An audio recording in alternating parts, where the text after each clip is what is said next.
Hallo und willkommen beim Whisky Waiter. So, ich hoffe, ihr könnt mich hören. Ich denke, es sollte alles funktionieren dieses Mal wieder, aber ich glaube, mein Technikcheck hat eben funktioniert. Herzlich willkommen beim zweiten Teil des Brave New Spirits Whisky Hero Tasting. Ich hoffe, ihr wart gestern alle schon dabei. Falls nicht, noch mal kurz zum Organisatorischen. Wir haben gestern die ersten 5 Samples verkostet. Heute sind die Samples 6 bis 11 dran. Danach gibt es ein kleines Ranking, bei dem ihr abstimmen könnt, welche Whiskys euch in welcher Reihenfolge wie gut gefallen haben. Und danach lösen wir auf, was sich hinter welchem Sample verbirgt. Ich würde mich freuen, wenn der ein oder andere noch dazukommt. Hier ist der Einladungslink, um mit vor die Kamera zu kommen. Bis dato bin ich fast alleine. Fast alleine bedeutet, ich habe wieder unseren Überraschungsgast, der auch gestern schon mit dabei war. Ich weiß nicht, ob ihr es mitbekommen habt, wenn ihr gestern nicht dabei wart. Aber herzlich willkommen. Welcome, Alan. Good evening. Good evening. First of all, like I said last time, it's fantastic to be chatting about the Brave New Spirits Whiskey Heroes range and the whole kind of sort of background and the knowledge as well. And this is what I really like about the industry, is that it's a chance to actually speak about this style of whiskey and this whole brand new market that's really coming online. As 10, 15 years ago, you didn't have independent bottlers, really. You had Gordon MacPhail, you had Signatory. And I remember when I first started in the industry many years ago, it was kind of Gordon MacPhail's and Signatory, an old malt cask. That's kind of all you got. But now you're seeing all these different guys, Brave New Spirits coming in the fore, and you're seeing this real proliferation of whiskey coming onto the market. And the way I look at it is independent bottlers like ourselves, it gives a chance for casks that have been, to use an analogy, sitting there just kind of sleeping and not really doing much and not really kind of fitting into any sort of area. It allows these casks to come to the fore, and this is what I love about it. So, and especially the whiskey today we will taste the last 6 samples of the tasting, number 6 to number 11. Yesterday we had the samples 1 to 5. So today we will do the last 6. Then we have a little ranking. You can rank the whiskeys. Everyone in the chat who has a set, you will get a link where you can rank the whiskeys. And afterwards I will release which sample was which whiskey. Alan, you talked about Brave New Spirits and Whiskey Heroes a lot yesterday. Today, because we have one whiskey more and we have the release, it's a bit more about the whiskeys and a little bit less about the company. But maybe for everyone who wasn't there yesterday, you can quickly introduce yourself, and afterwards I think we should head to number 1 straight. Yes, one of the things, one of my failings is I tend to get a bit passionate and talk about whiskey too much. So, my name's Alan Wood. I work for Brave New Spirits. I recently joined the company. I've been in the whiskey industry since I was 18. I'm now 35, so drank a fair few drams in my time. And yeah, for me, like for those of you that are here yesterday, you'll know this already, but for those of you that are joining us today, I just get very passionate and very animated about whiskey, and I love the fact that it's this whole new thing coming through across the world in Scotland. So Brave New Spirits is very much kind of taking the single cask thing and going, right, what can we do with it? And even the Voodoo series, the Cask Noir, the Cask Masters, the Yellow Edition, everything, there's a whiskey for everyone. So without further ado, I guess we get stuck into dram number 1 then. Yes, of course. Just answering some comments. Eero is watching from Finland. Hi, nice to meet you. Good evening. So very international. Yesterday we had someone from Poland. Today someone from Finland. Okay, so let's go to number 1. Number 6, sorry. Auch hier nochmal der Hinweis an alle im Chat. Es war ja vorher nicht angekündigt, dass Alan dazukommt. Ist auch relativ kurzfristig entschieden worden vor ein paar Tagen. ich kann jederzeit auf Deutsch switchen, wenn ihr Fragen habt, wenn ihr irgendwelche Anmerkungen habt oder Tasting Notes schreiben wollt. Ihr könnt alles in Deutsch schreiben, das ist überhaupt kein Problem. Ich kann auch jederzeit ins Deutsche wechseln. Also wir können das Tasting so ein bisschen zweisprachig machen, aber wenn ihr nicht schreibt, werde ich ansonsten mich mit allen vor allem auf Englisch unterhalten und im Englischen bleiben, damit er auch weiß, worüber wir hier gerade reden. Sollte es dazu aber Anmerkungen geben, könnt ihr gerne jederzeit schreiben. Okay, sorry, I No, just no. needed to explain a little bit. So Manuel says it smells like this. I don't know if you know them in the UK. It's little cherry bonbons which you take when you are ill, with a little Yes. dragon on it. Yes, I think the closest thing we would have would be almost like a very strong mint, but cherry flavored. There's a very, it's, I mean, without beating around the bush, we can see by with the color, it's got a wonderful dark, rich color to it as well. And what I like about this is the sherry cask comes to the fore. You're getting that wonderful richness, but you're also getting slightly mentholated spirits coming through as well. Kind of that clean, almost.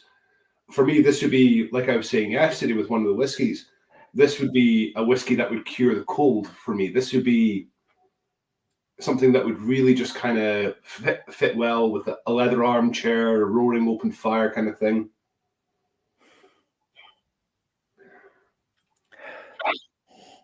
Well, I have dark fruits like plum and for me, it's got that wonderful kind of, I don't know if, yeah, I think it must be a thing.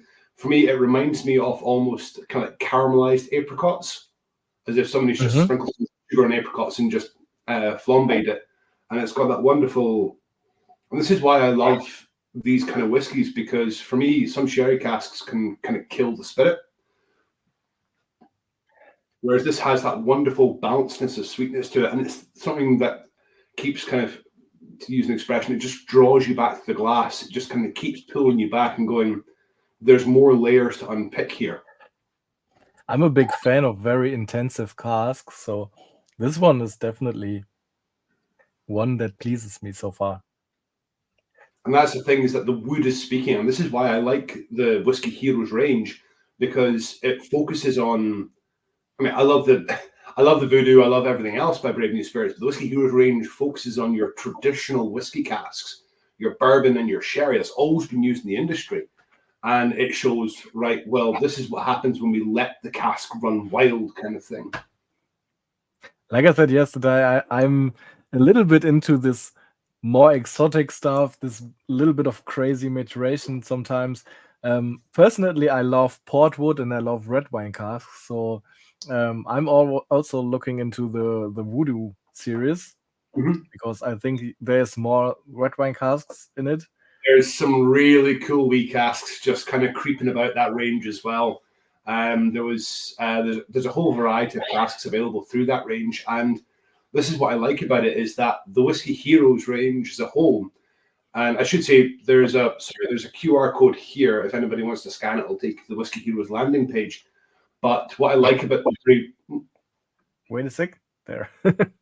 That still in there.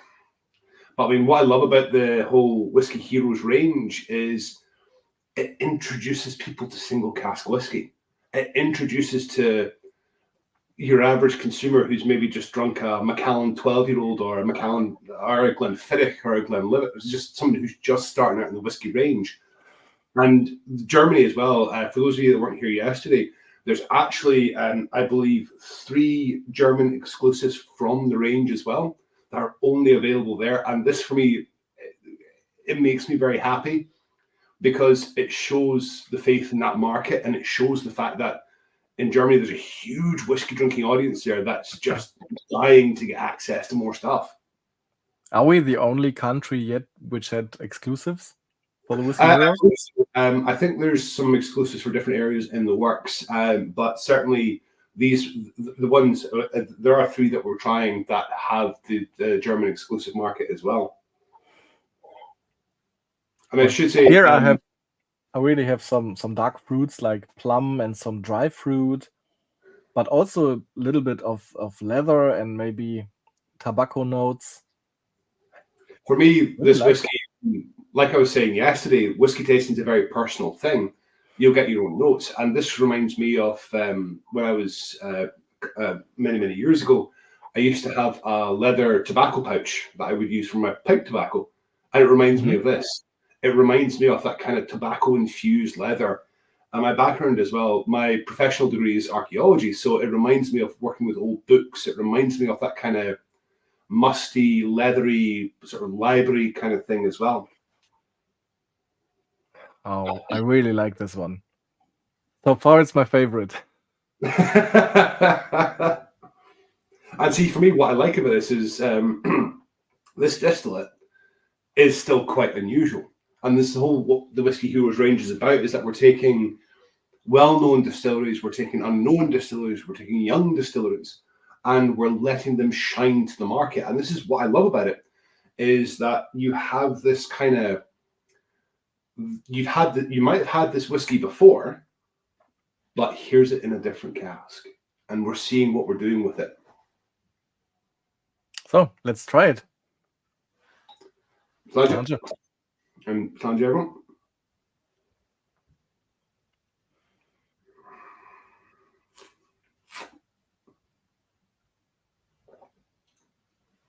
Oh. Oh. Mm.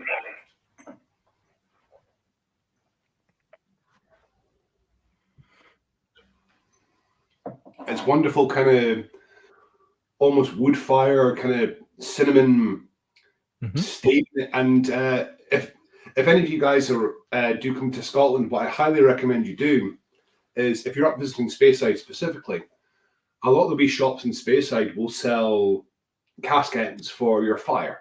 And if you ever get a chance to get any staves to put on a fire, this is what it reminds me of. It reminds me of burning oak staves, but it reminds me of that lovely sweetness to it as well. Has a little bit of spiciness in the beginning, but it's really nice. But it's got that And almost, I it don't know has what a it is. long taste. You still have it in your mouth, even if you swallowed it a while ago. Oh, it's one of these things that, and like I was saying yesterday, it's one of these whiskies that you can just keep going back to. And I mean, for me personally, I would describe this as a danger whiskey because it's something you could just sit and have a couple of drams off and then go, oh, where's the rest of the night gone? Oh, that is Personally, I love whiskeys where you can sit on the couch with one glass and take your time to nose it, to deconstruct it, and you have with one dram you have enough for like the whole evening because there's so much to explore in the different notes and everything. And I think this one could be one. I really love to nose it all the the whole evening because it smells so good. I mean, that's why I always say to people as well is that when you're drinking whiskey, even if you finish your glass, go back and smell the empty glass because there's still the phenols, there's still all the flavors, there's still all the congeners, the flavonoids still just sitting there lurking in the glass. And it kind of grows and develops, it kind of creeps out at you as well.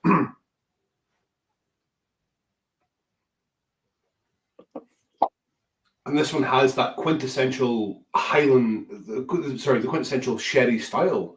And I mean, as you can see by the color, it's that dark, rich, easygoing nature to it. But at the same time, you're still getting the whiskey speaking. You're still getting this is what we're dealing with coming through as well. Manuel says it's wood, orange zest, and a little bit spice and leather in it. And for me, what it reminds me of in particular, this whiskey is through because I used to work in the bar trade as well. It reminds me of orange flavored Angostura bitters because it reminds me of that kind of almost zestiness, but it also reminds me of that kind of aromatics coming through as well. And it also has that almost meaty texture to it, where you have that chewability. It lingers there, it grows, it develops, but also as well, it has that balance where the cask isn't overpowering the spirit. And again, this is one of the reasons why I like the whole ethos behind Brave New Spirits and the whole ethos behind the Whiskey Heroes range, is that all of these whiskies go through an internal panel. And the internal panel is everybody that works in the company. Everybody has a fair say. Everybody can try these whiskies and see how it develops. And this is what I love about it, is that for a long time, a whiskey to be bottled had to go past all these different procedures. Whereas with Brave New Spirits, you're having this kind of, everybody has a say, everybody can taste it, it's an internal tasting panel. And this is what I love about it. Okay, so is everyone done with number 6? Can we head to number 7, or do you need some more time? Please let me know in the comments. I think we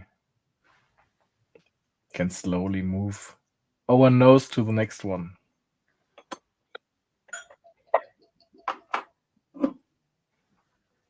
Ooh, completely different. This is the one that I've been the most excited about. Really? Yeah, this is the one I've been really excited about. Because lots of caramel. So when we finished up last night, and we went off the tasting, and I had the samples set for today as well, and I had this one looking at me, and I said, "No, I've got to save it for tomorrow. Tomorrow's tasting. I can't finish it." But this one here for me is just it's totally caramel fudge for me, and it's got that wonderful almost kind of licorice almost, but it's got that rich kind of sherrier style to it as well. But you can tell immediately straight off the bat, we're still dealing with that darker cask influence, and it's got that wonderful almost, it just kind of sits there, but there's something on the nose telling you this is not your standard whiskey, this is not your standard malt kind of thing. Well, besides this caramel notes, I get a little bit of like milk chocolate, a little bit creamy. It kind of reminds me, and again, this goes back to my point about whiskey tasting notes being entirely subjective and a personal appreciation. It reminds me of kind of almost a bit like a creme brulee, but with a bit more chocolate added on top kind of thing. It's got that wonderful kind of creaminess to it, but it's also got that little bit of cherries on top, a little bit of sort of almost a kind of wee bit Black Forest Gateau, but not quite kind of thing.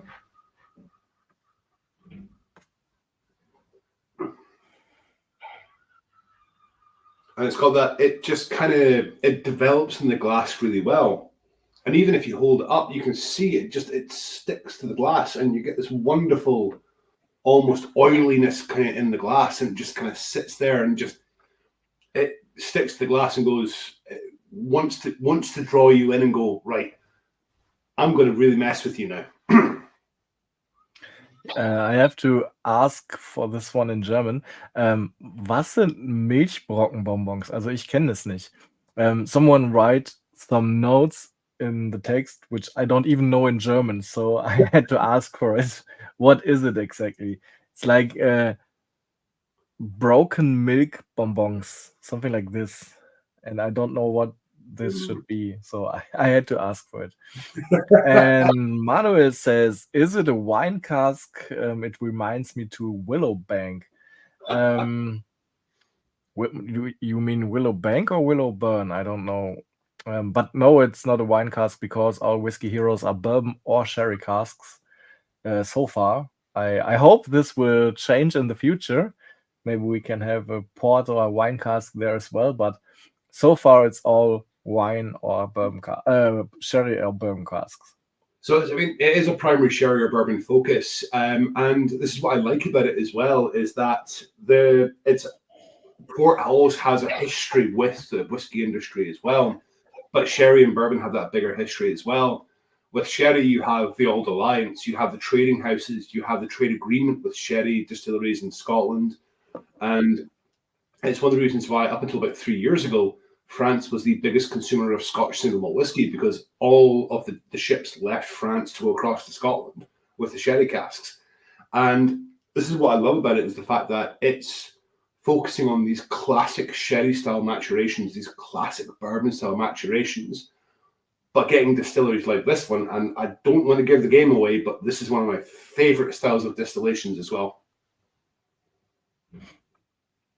Well, I'm not quite sure which one he means here. Willowbank is a closed distillery from New Zealand, and Willowburn is a brand of a German distillery. So I'm not quite sure which one he meant, but I think he means there's a very famous 18-year-old wine cask matured whiskey from Willowbank, New Zealand, which is wonderful, just wonderful. If you haven't heard of it, you need to try it one day. I will need to get my hands on some of that then. Definitely, but it's like I think it's 100 or 120 euros for half a liter. But because it's a closed distillery, it's 18 years old malt whiskey, single malt whiskey from a closed distillery, completely matured in a wine cask, red wine cask. So it is delicious. Well, I will say that all the whiskies we are trying here today are Scotch single malt as well. So there's nothing from beyond Scotland's borders. But if someone says this one tastes like the 18-year-old Willowburn, this is definitely good for this one. Oh yeah. Do you know whiskey base? Do you use it in Scotland? I do, yes. I use whiskey base quite a bit, actually. Okay, so let me quickly look the whiskey base ID for the one I just mentioned. Maybe it you know about this one. But for me, what I love about this whiskey as well, this one especially, is it's one of these things where it's kind of what you would assume, and there is no artificial colouring in the WhiskyHeroes range whatsoever. And this is pure cask influence coming through. And a lot of people look at whiskies and go, oh, colour influencing flavour kind of thing. This one as well, it's showing you it's what it is kind of thing. And it's bringing out those rich, sharper aromas to it as well. And for those of you that weren't here yesterday, the whole WhiskyHeroes range, I don't know if any of you are fans of comic books, but that's the whole style of the label, is that kind of WhiskyHeroes comic book style labeling as well. And for me, being a bit of a comic book fan, I'm a huge fan of the labeling style as well. As I was saying yesterday, I'm a bit of a kind of labeling magpie, and I love these cool and interesting bottles and different styles and different ways of looking at things.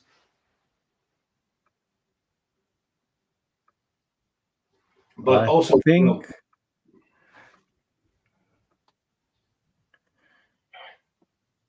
I think this is the one I was talking about, but I'm not not 100% sure at the moment. So Sven said Milchbrocken-bonbons are caramel bonbons with milk cream, which are milk cream filled. I think we have something similar like that over in Scotland as well. It's kind of it's kind of like Werther's original, but not quite, like a toffee sweet almost. A rich kind of sort of heavy sweetness to it as well. And for me, it's one of these things, and this is why I like these kind of styles, is that it comes through. And I mean, without running on, is that I would dearly love to try this whiskey.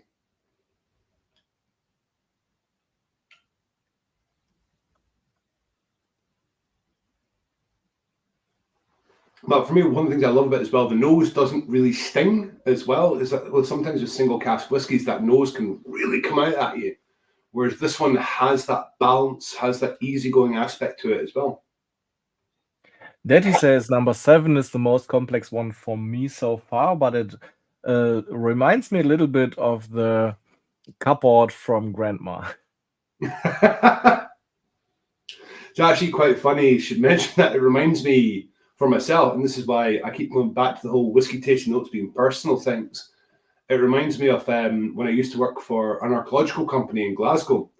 It reminds me of going into the archives. It reminds me of going into the Glasgow University archives and being hit with this big wall of musty, spiced leather kind of thing. And it reminds me of something that's just kind of been sitting there and just ticking on kind of thing.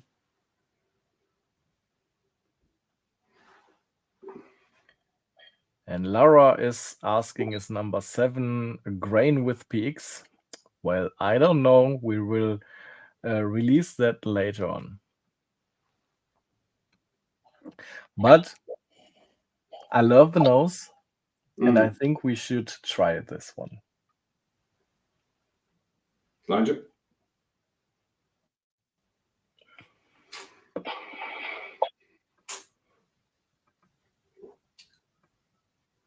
Oh. For me, immediately straight off the bat, it's that initial sip. You're getting that rich cherries coming through, that kind of spices coming through, almost a little bit of tobacco coming through as well. And this is probably, in all my years of whiskey drinking, this is the first whiskey that I've had that really has that almost fermented tobacco note to it. And I know when you describe tobacco as being fermented, it's not the most pleasant connotation. But I used to run a cigar shop, and for me, it reminds me of that. It reminds me of opening a box of cigars and having that earthiness coming through.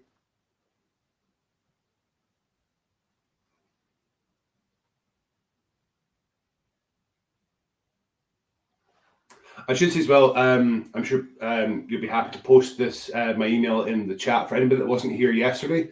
My email is can be posted here. If you've got any questions, any queries, no matter what, please do feel free to drop me an email. I will endeavour to answer them the best that I can as well. Okay, so now I need to search for the right window. So, wenn noch jemand vor die Kamera kommen möchte, wir sind erst beim 2. Dram, haben den gerade erst verkostet. Herzlich willkommen, ich würde mich für jeden freuen, der mit dazukommt. Das ist einfach noch ein bisschen lockerer im Austausch. Ne, Stefan? And here is...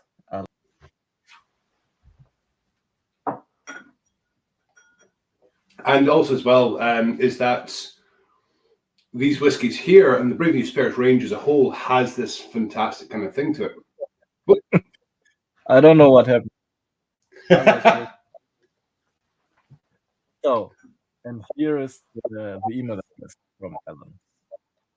So, if you have any questions about the company, about the whiskeys, about how things work, go for it. Oh, Stefan will come to us in front of the camera in a few minutes. Perfect.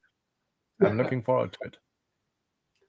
What I would say as well is, just in case anybody's curious, I always get asked this question: where does Brave New Spirits store its casks? So there is a warehouse just outside of Glasgow. Now, you all seem like lovely people, but I'm not going to tell you exactly where the warehouse is. Just it's outside Glasgow. And this is what I like about independent bottlers as a whole, is that we will purchase the cask and we will take it to our warehouse and we will mature it in our environment. And this is where you get some really interesting stuff going on, because whiskey is influenced by your pot stills and your casks.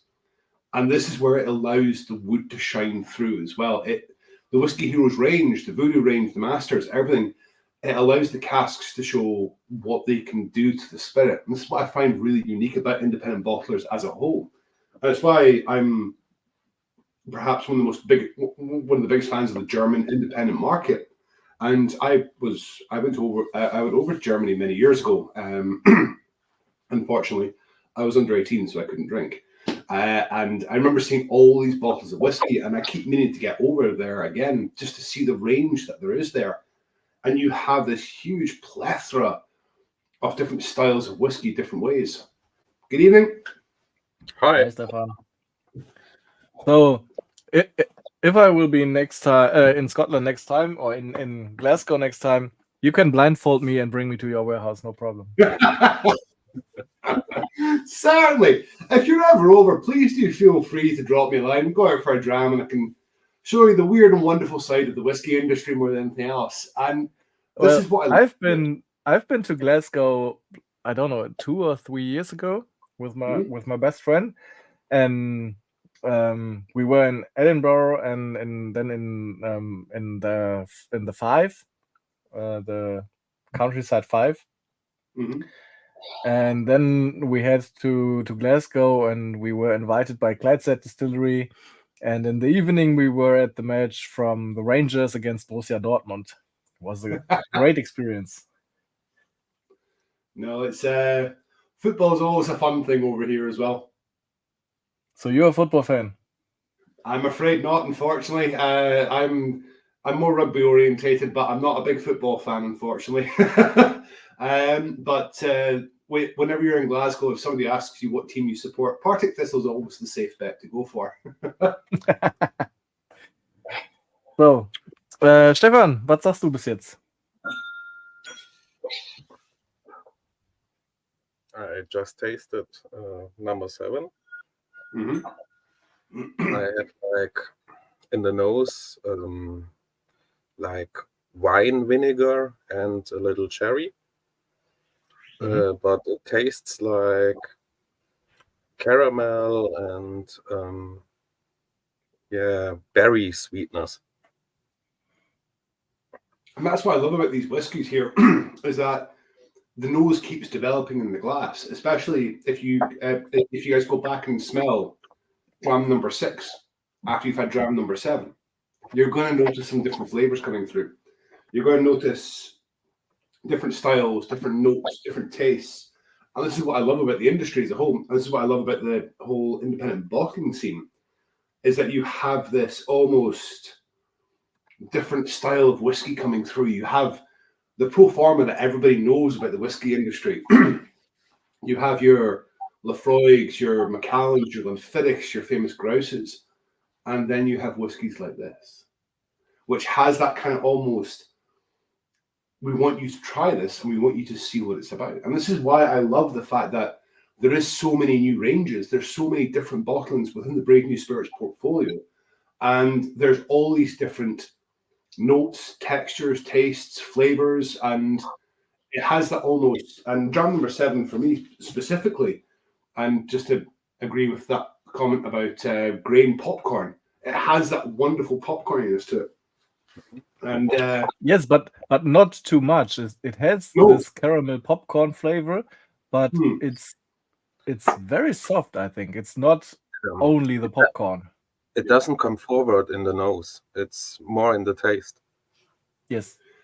And for me, it reminds me of a very particular occasion. So if you guys ever find yourself in Edinburgh and you're fans of film, I would say go to the Dominion Theatre up in Edinburgh. And it's a very old, traditional kind of style movie theatre with big leather seats, and they do porn and that kind of stuff. And it reminds me of there, because I was lucky enough to go there to do a tasting for Whiskey Galore, with Charlie McLean. And it reminds me of that environment. You can smell whiskey, you can smell popcorn, you can smell the leather. And that's what I love about dram number 7, is that there's so many different layers that you can unpick as well.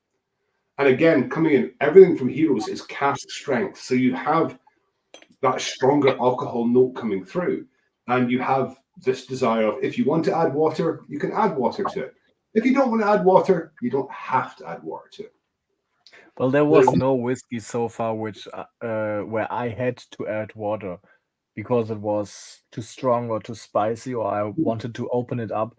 I think so far all of them were good, drinkable at the strength that they have. Yeah, no. You have to know, in Manuel's community, we all like a little bit cask strength spoiled. We can take it. That's what I like to hear. That's what I like to hear. When I was first getting introduced to whiskey, I was brought up on Lafroy quarter cask. So I still remember my first sip of whiskey being this dram of this Islay whiskey and this being smoky, alcoholic note coming through. And for me, I think it's whiskey drinking is very much, it's a personal experience. There's people that will tell you what glassware to use, how to drink whiskey. Do you do this? Do you do that? Do you do this? As far as I'm concerned, personally speaking, I don't really mind what you do with the whiskey. Just please don't mix it with Coke, or you will see me cry. I can tell you a story. When I met my wife, my wife today, and our first trip together was to Dublin, and we went to a pub, and I ordered a beer, and my wife ordered a whiskey Coke, and the waitress there looked her in the eyes, a little bit angry, and said, "Okay, a Coke and a whiskey. Which whiskey do we want to have?" And she said, "Well, Jack Daniels is good." There was a story going back to that as well. It was I was doing a tasting many years ago for another company, and I had a Macallan 35-year-old single cask in that tasting. I was going through and I was talking about the whiskey. I turned my back to grab the bottle, and I heard the sound of somebody opening a can of Diet Coke. And I was like, "Oh no, not to a 33-year-old single cask Macallan. No." And it happened. But again, it's one of these things, and this is what I was saying yesterday, is that there is actually a desire to drink whiskey different ways now. Whiskey highballs are becoming more and more popular as well. And this is the thing, and this is what I like about the Heroes range, is it creates this accessibility market. And the Brave New Spirits range as a whole is that if you dip your toe in the Heroes range and you think, right, single cask, I'm getting pretty interested in this. And then you've got the Voodoo range, you've got the Cask Noir range, you've got all these different cask varietals. And for any of you that weren't here yesterday, Brave New Spirits, when I first started about 3 weeks ago, I spent about half a day, more than half a day, just looking through the cask types that they have. They've got You started 3 weeks ago? Yes, yeah. I'm okay, very good. Still relatively green behind the ears for Brave New Spirits, but for me, it's one of these things where it's got this wonderful cask. There's this whole possibility here, and with the Heroes range, it really shows you. And it brings people into the world of it opens up the world of single cask whiskies. It opens up the world of cask strength whiskies as well. And that for me is one of these things where I think it's very important. And I get very excited about it as well, because I think whiskey is made for everyone. I hate to interrupt you, but I think we should head to number 8. Yeah. Can you put me up to speed? I just tasted number 6. It tastes a little green, and I have like pineapple gummy bears. So What? Yeah. What? Number 6 had like dark fruits, plum, and dried fruit, and stuff like this for me. Okay, maybe not if you tasted the number 7 before. And again, this is what I like about it, is that this is why I always encourage people is I came from a hospitality background, and one of the things we were always taught, when you're clearing tables, you clear the empty glasses away. And what I said to people is that keep your whiskey glasses, because your palate changes. And I guarantee you, by the time we hit Dram number 6, not only will we all be best friends, but you will get different flavors and different notes coming through as well. Ooh. Okay, let's go to number 8 and see what we have there.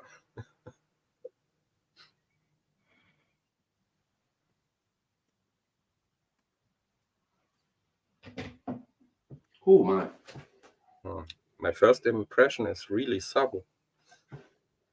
Well, I just got the message. I was successful with 1 bid at a whiskey auction, and we got the last bottle for our Springbank tasting coming up. Yay! Congratulations! It will probably not be a cheap tasting, but it's Springbank. Well, it was a funny story that's a bit off topic here.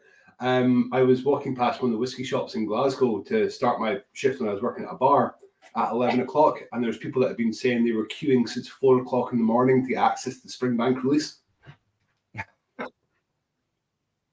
Well, at least you can have access to Springbank releases. In Germany, it's almost impossible. Because most of the shops here will only get like 1 to 3 bottles, and most of them are gone to special customers or friends of the owners or stuff like this. So as a regular customer, you have like no chance to get a bottle. Wow. Oh, that's unusual. I don't know if it's to talk about Springbank, but I get a little like this German funk out of this one. I don't know if it's the funk. By my first impression was, is this like a little bit smoky or is it like the barrel char? And I think it's barrel char. But I was It's It's like that kind of Kemen wood one at a time. ashes. Yep. One at It a has- time, please. sorry. It has the almost it reminds me of almost like struck matches. It reminds me of that smell when you strike a match, you blow it out, you've got that kind of little bit of smokiness coming through.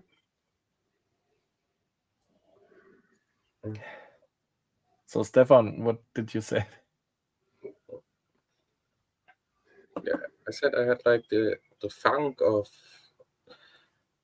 the German ashes. Mm-hmm.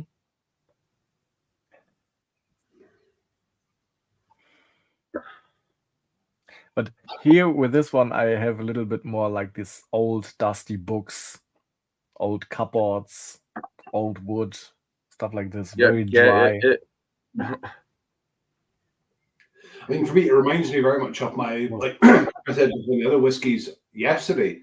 It reminds me of my granddad's joinery shop because it reminds me of that almost antique wood store kind of thing. It's got that wonderful, almost, there's something here that's just kind of wanting to come out the glass and wanting to kind of, and this is what I love about it, is the fact that it's got this aspect to it and it's got this depth, and these whiskies have this depth of flavor to it as well.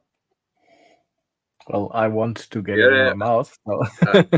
I was going for a touch of old barn. Okay, slange. Let's taste it. Slange.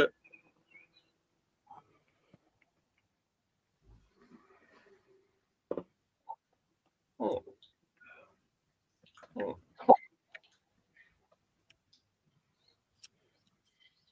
Sweeter than I would have expected. It's got that wonderful richness to it that the color doesn't tell you that it's got that richness to it. Yeah. It's kind of it tastes a lot richer than it looks, if that makes sense. It has that oiliness, it's got that sitting there, it's developing and changing and growing, and it's got that almost, it's a, I think the best way I can describe this whiskey is kind of like a chameleon whiskey, where it's a kind of, it just changes and grows a wee bit. I have problems at the moment to where to place it in my ranking so far. Because to this point, I was very clear in my ranking, and now I'm confused. That's what we do. That's why I love the industry. We like to change things, and we like to make people's lives a bit more difficult sometimes when they're picking their favorite whiskeys. And this for me is, this whiskey is, it's almost like I don't know what the appropriate translation would be, but it's like a wolf in sheep's clothing. Yes, kind of it's thing. Yeah. It's a whiskey that tastes something else completely different. So when you look at that, you think you're expecting light notes, kind of citrus, bonbons, kind of, you're expecting Haribo, you're expecting all these big isoamylactate forward flavors, big bourbon cap, but on the palate for me, you're getting that richness that would belie a sherry cask. That would kind of go, right, well, this is actually a richer, sweeter, almost a cigar whiskey kind of thing, where you have that easier going nature to it. Yeah, sweetness from berry fruits.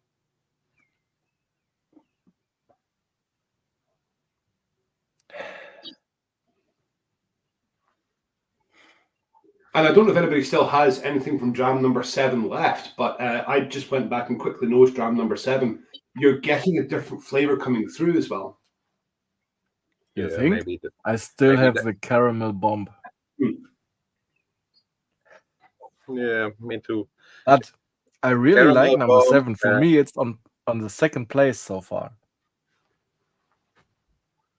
Caramel bomb, and still the acid, like from wine vinegar.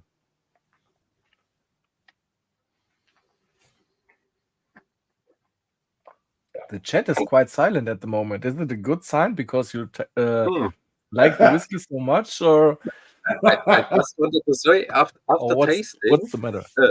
After tasting, the barrel jar was gone. After sniffing number 7, it's back again. Yeah, it's definitely back again. Well, this is what I like about it, is that the whiskey's changing, growing, and evolving as well. Even if you go and try another whiskey, or you try different styles, different flavors, different casks, you're always getting this evolution of style and flavor. And I do hope, because the chat's silent, the whiskey's very good, of course. And it's, for me, Dram number the Dram that we just had. Sorry, it's that kind of make you go, huh? It's that kind of sort of right. It's it's making you think about your whole preconceptions towards whiskey and towards how it's viewed as well, and how it grows, and how it can challenge the preconceptions of it. And this is why I like the Brave New Spirits range and the WhiskyHeroes range, is that you have this kind of almost development of style and flavor and essence as well. And especially if you go back and nose Dram number 6, try Dram number 6, 7, or 8. Always play around with your whiskey. And my mum, lovely lady, always told me one key fact, which is don't play with your food, but she never mentioned anything about the drink. So if you want to whiskeys, if you want to try different whiskeys and different pacings, it's always what I recommend. The interesting thing about whiskey is, even if you taste just one whiskey, but on different days, you have every day a different taste. Maybe you ate something different up front, and so even the same whiskey tastes different on different days. Even out of different glasses. I mean, I went back and tried the samples that we had last night. I went back and tried them again a few hours later, and they were just different. First.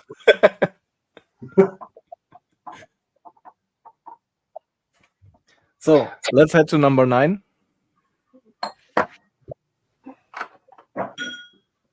A few hours later, so it was breakfast for you, yeah? Well, there's always a breakfast whiskey out there somewhere.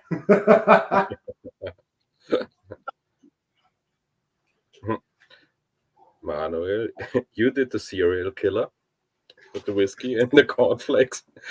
I did the serial killer. I told Alan yesterday about it. The whiskey which was infused by Fruit Loops, and I made a video about it.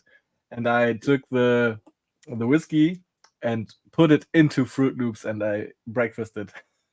Oh, it was for me. It's the term breakfast whiskey is a whiskey that you pour over porridge, oats, and stuff like that as well. And when I was young, and I remember one of my very vivid memories when I was a kid was having whiskey with my porridge in the morning, because that was it was when you were not feeling well, that kind of got everything. And it's why the whiskey has the reputation of curing all what ails you.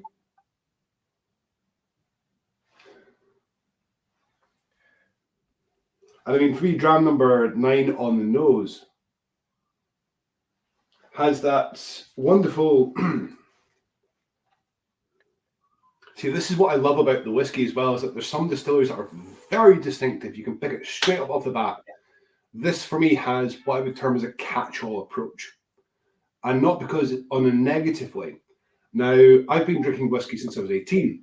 And my partner, when she's buying me a Christmas present, absolutely hates the fact that I drink so much whiskey. And she's always looking for something that will cover all the bases.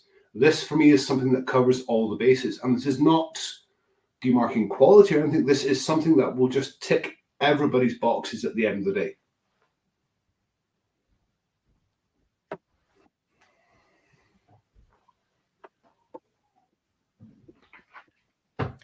Well, Sven says he has number 6 and number 7 equal, then number 8. Stefan has 8, 7, 6. Maybe because number 6 was later on. Detti, I'm confused by Detti's ranking a little bit. Manuel said 7, 8, 6. And for me, and I tried to organize it with the samples from yesterday, I had 6, 7, 2, 3, 1, 8, 4, 5 so far. Fantastic. So it's good to see there's a bit of discussion going on and a bit of nobody's got the right answer just yet. There is no There right is no right answer. Exactly. There's no such thing as a good whiskey, no such thing as a bad whiskey. There's always just whiskey. And for me, this one has that wonderful, on the nose especially, you're getting that kind of almost creme brulee, kind of candied almonds. And for me, it reminds me of almost, what's the right word for it? Almost like toasted chestnuts. If you go around a Christmas fair in the UK, there's always somebody selling toasted chestnuts. And this is what in Germany as well. It's got that wonderful kind of almost sweet kind of spice, cinnamon, a little bit kind of fire. But after the first 3, I must say number 9 is a little bit boring on the nose. For me, 9 is what I would term as a kind of catch-all. It covers everything, and this is what I like about the range, is that there's distilleries 1 through 8 that have all these different flavors. This is something that, from a price perspective, it's got this kind of, I want to get something unusual and strange from a different way of looking at things, and it's got that really nice, almost what's the best way to describe it? It's got that well-roundedness to it. It's got it. The alcohol, you're not getting it coming through the glass that much. Oliver says 7, 6, 1, 8, 5, 4, 3, 2. Interesting ranking, because I know what's behind each number. So interesting ranking. Yeah, I'm really looking forward to what you will say about the ranking after you know which whiskey is which number. Be very interesting seeing you. And for me, I'm curious to see if this whiskey does what the last one did, which is the nose and the palate being completely different. So let's taste it. Slange. Slange.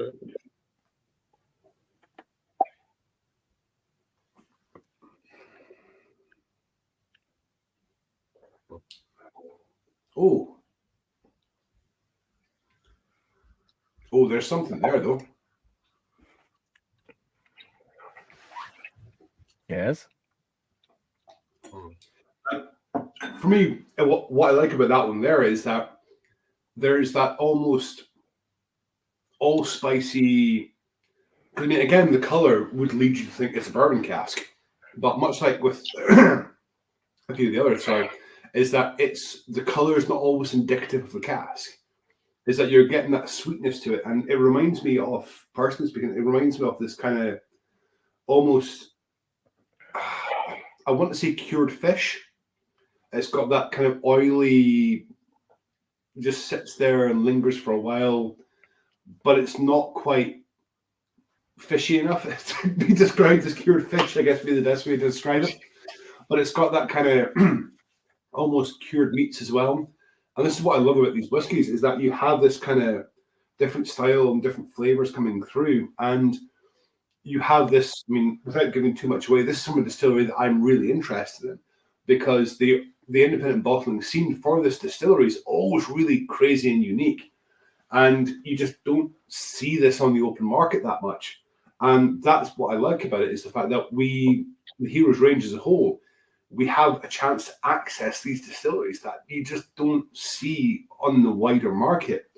And you're getting these quality of casks coming through that allow the bourbon casks, the sherry casks to really shine to the fore. Because, for example, it was during the Great Depression, the bourbon distilleries passed a law saying that bourbon can only be used in virgin casks. You cannot do it in anything else. And then you have this kind of almost growth and development from that part. And this is why bourbon casks became so synonymous with the whiskey industry. And also with the sherry casks as well. You had this association being developed. And this is why I like the Heroes range, is that you have everybody that knows Scotch whiskey, be it you're a 10-year expert or be it you're a 20-year, or even if you're just getting into whiskey, everybody knows most of your standard casks are bourbon and sherry. They do some rum, they do some wine, they do some port stuff and stuff like that as well. But the Heroes range, we're allowing this kind of typical cask style to go, you've had a bourbon cask, but this is what it really can do. This one for me it's like a very good, easy drinking daily dram. Oh yeah, no, this would be something I would say is, if you're going to meet someone, or if you're looking to get a gift for someone, or if you're looking to almost, if you're looking for a gift for someone that doesn't really drink whiskey, but wants to get into the world of whiskey, that is what I describe this whiskey as. This is something that kind of ticks all the boxes for people more than anything else. It's a catch-all whiskey, and not in a bad way. It's a whiskey that develops and grows over time as well. And it's something that, for us, like nerds and enthusiasts, it's a little bit too boring for me personally. But it's delicious, right? But I think there are more interesting ones in your range so far. Oh yeah, no, Stefan, definitely. For me, this whiskey. What's your opinion, Stefan? I had more alcohol at the taste than in the nose, and cereal, sweetness, and green apple. For me, this style of whiskey is that this is a bottle of whiskey that I have. I actually do have a bottle of this in my flat as well. This is a bottle that I have when I have friends come around and go, "You work in the whiskey industry. You have access to good whiskey." This is what I love about this whiskey. It's a single cask whiskey that really shows what single cask can do to people that are not used to the single cask nature of things more than anything else. And it shows you that there are these different flavors available on the market as well. With water, it was really sweet. I just had a hint of Berenson sour apple in my head. So, let's head to number 10.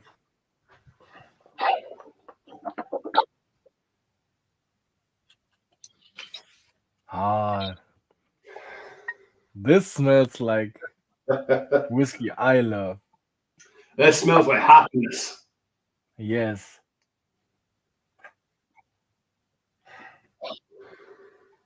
Here we go. But it's an interesting smokiness. Not such a common smokiness. It's not. It's not got that kind of Isla TCP Germany, but it's got something else to it, kind of thing.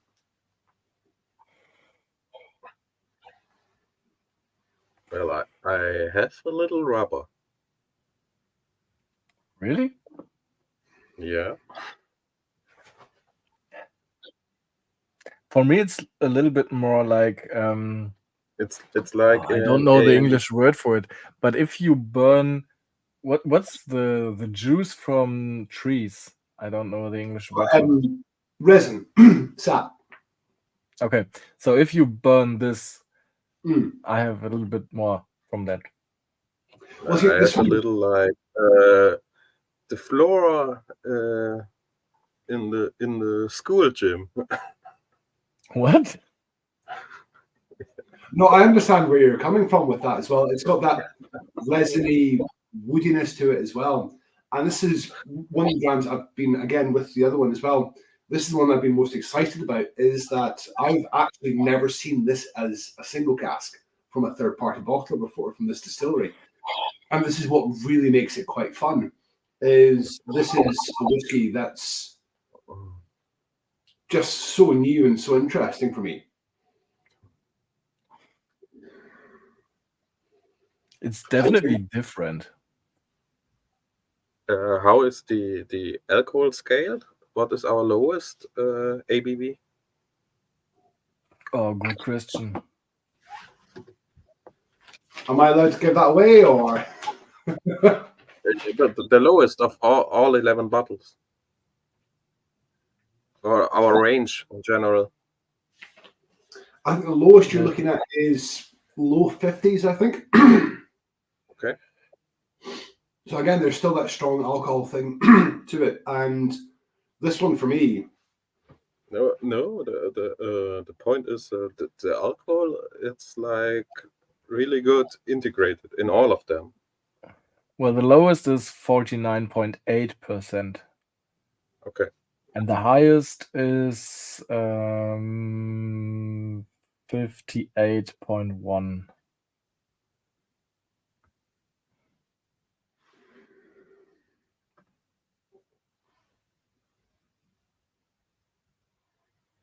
I mean, this for me, immediately it speaks to cured fruits, kind of smokiness to it as well. And it's like I said yesterday during the tasting when we tried Dram number 1, this for me is a happy Dram. This just makes people nam nam nam. This just it brings a smile to my face when I nose it. Oh, Manuel also has a little rubber. Well, he says bicycle tire. Wheel tire. Yeah.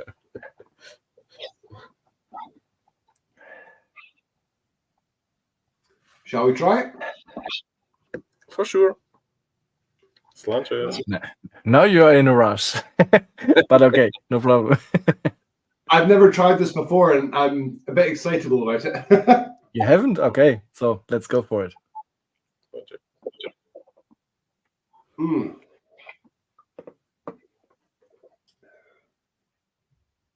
That's quite unusual.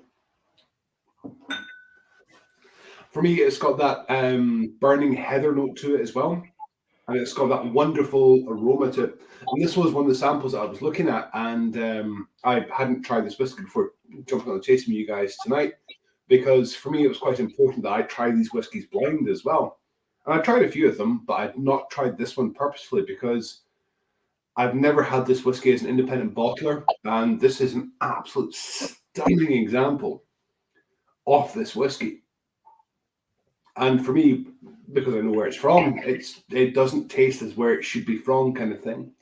And you have this wonderful, almost rich, heavy note to it. But again, you've got this almost cherry kind of sort of smoked cured meats, cured wood kind of thing as well going on. For me, it's a bit like wood smoke. It's not this typical peat smoke, but for me, it's like a little bit of wood smokiness.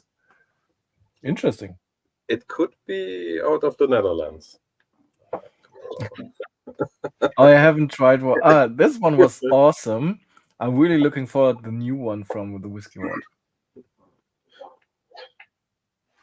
I think we need to get over and go for a wee wander around Europe and see what mischief I can get up to then, because you guys have some amazing bottles over there. Yeah, you should definitely come to one of the bigger German whiskey festivals. And I think we can provide you some really good stuff from the European mainland.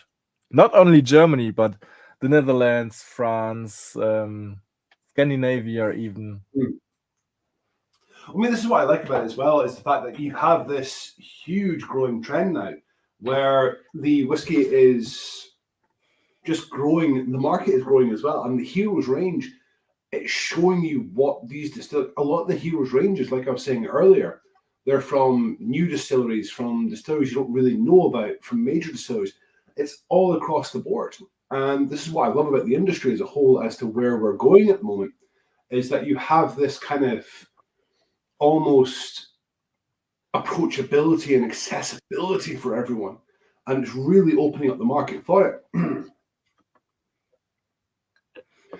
I was hoping it would be a little bit more fruity, this one, but it's still tasty. I like it.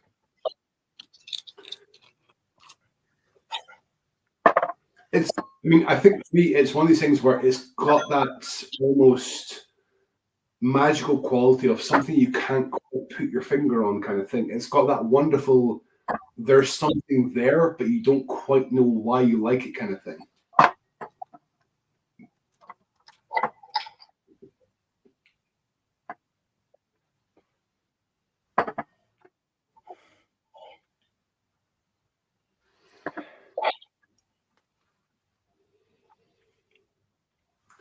Any other feedback from the chat or anything, or? Nothing interesting so far. Manuel and Stefan, do you still have the rubber and the taste? Yep.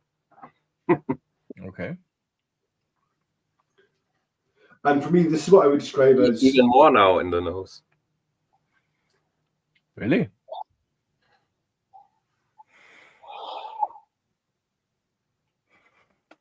Maybe I'm rubber blind. I'm definitely not.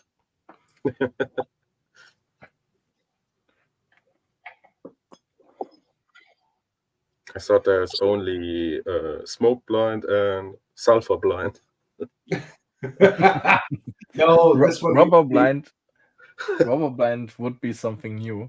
Well, for you, Alan, we have some really good German peated single malts, and we have some really bad German peated single malts, and some of them are like you taste like rubber.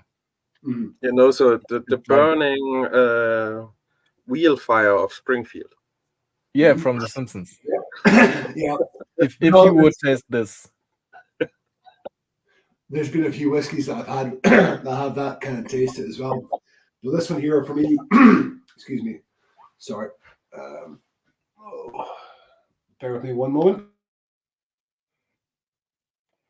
But I have to say, the rubber for me is more in the nose than in the taste with this one. This Manuel one, I says think the same. the nose has that kind of almost, it's something there kind of thing. And again, this is what I like about it, without giving too much away with this one, is this is one of the ones to watch. This is one of the ones that's going to do some really cool stuff coming up as well. The vinyl says floor rubber is what and I something. meant. Yeah, mach du.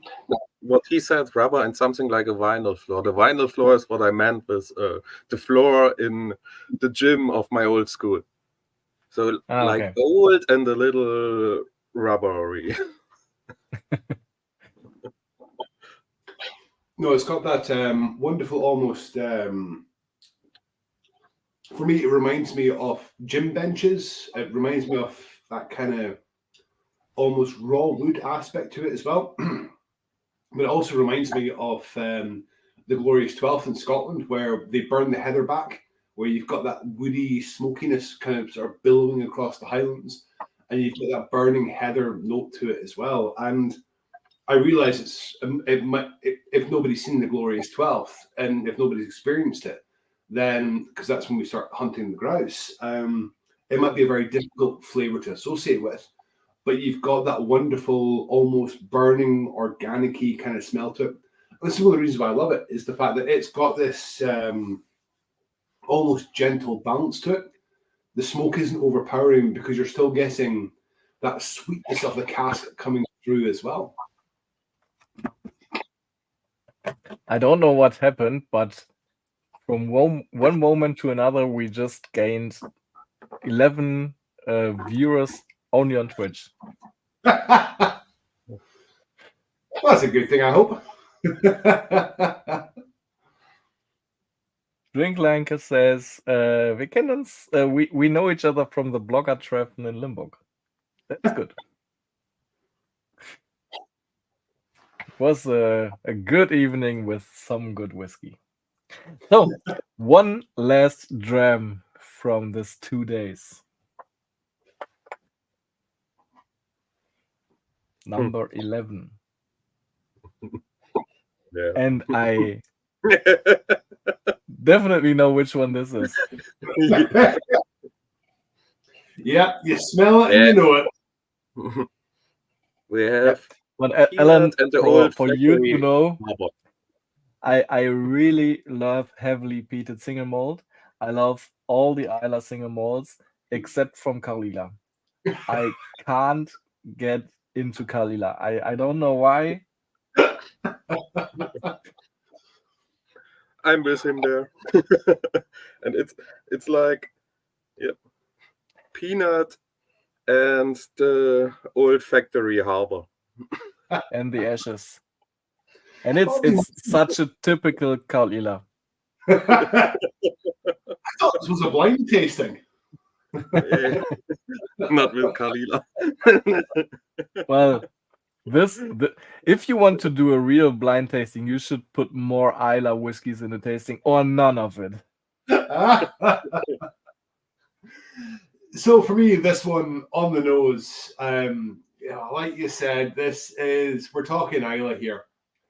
And for me, I think Isla's very Marmite. It's got either you love it or you hate it kind of thing. And this one's quite unusual. So, I mean, I won't tell you the cask type, but you're looking at that and it's got that wonderful straw goldness to it. And for me, growing up, I drank Lafroig. I drank the TCP, the Germaline, the paint stripper.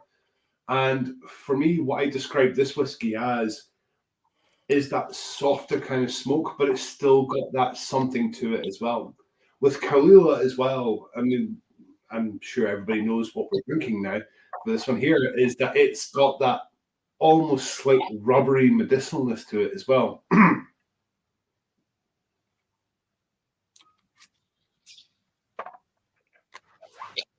Sorry, I do apologize. I'm going to have to bow out just for 1 second, but I'll be right back. No worries. So, also herzlich willkommen an alle von Twitch, alle Twitch-Zuschauer. Schön, dass ihr da seid.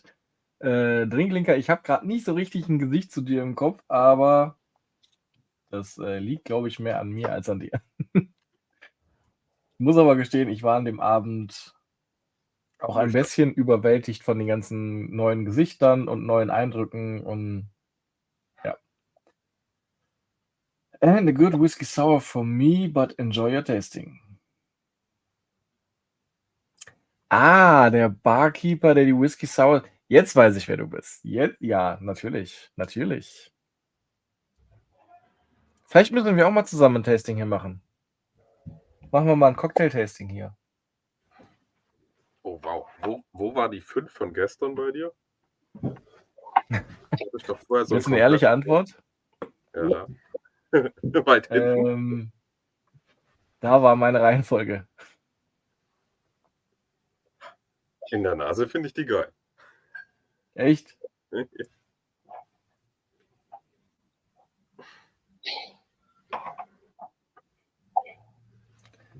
So, harbor, old chips, oil, machine room, and in the background some sweet gummy bears or something like that.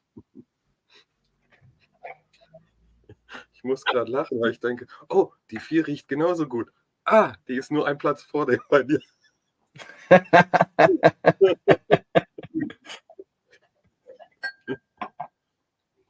It's definitely got that key signature Isla taste to it, though. Stefan was asking about my ranking because he's nosing the whiskeys from yesterday. And he said, where was the 5 at your ranking? I love the nose. And I showed my ranking and then it was placed last. And then he said, okay, and where was the 4? I like this even more. Yeah. And it was the second last. Well, that's the thing as well, is that rankings change. And even like compared to today to yesterday, you have this different style and different flavor coming through as well. 5 and 4 from yesterday have like a touch of new furniture in a good way.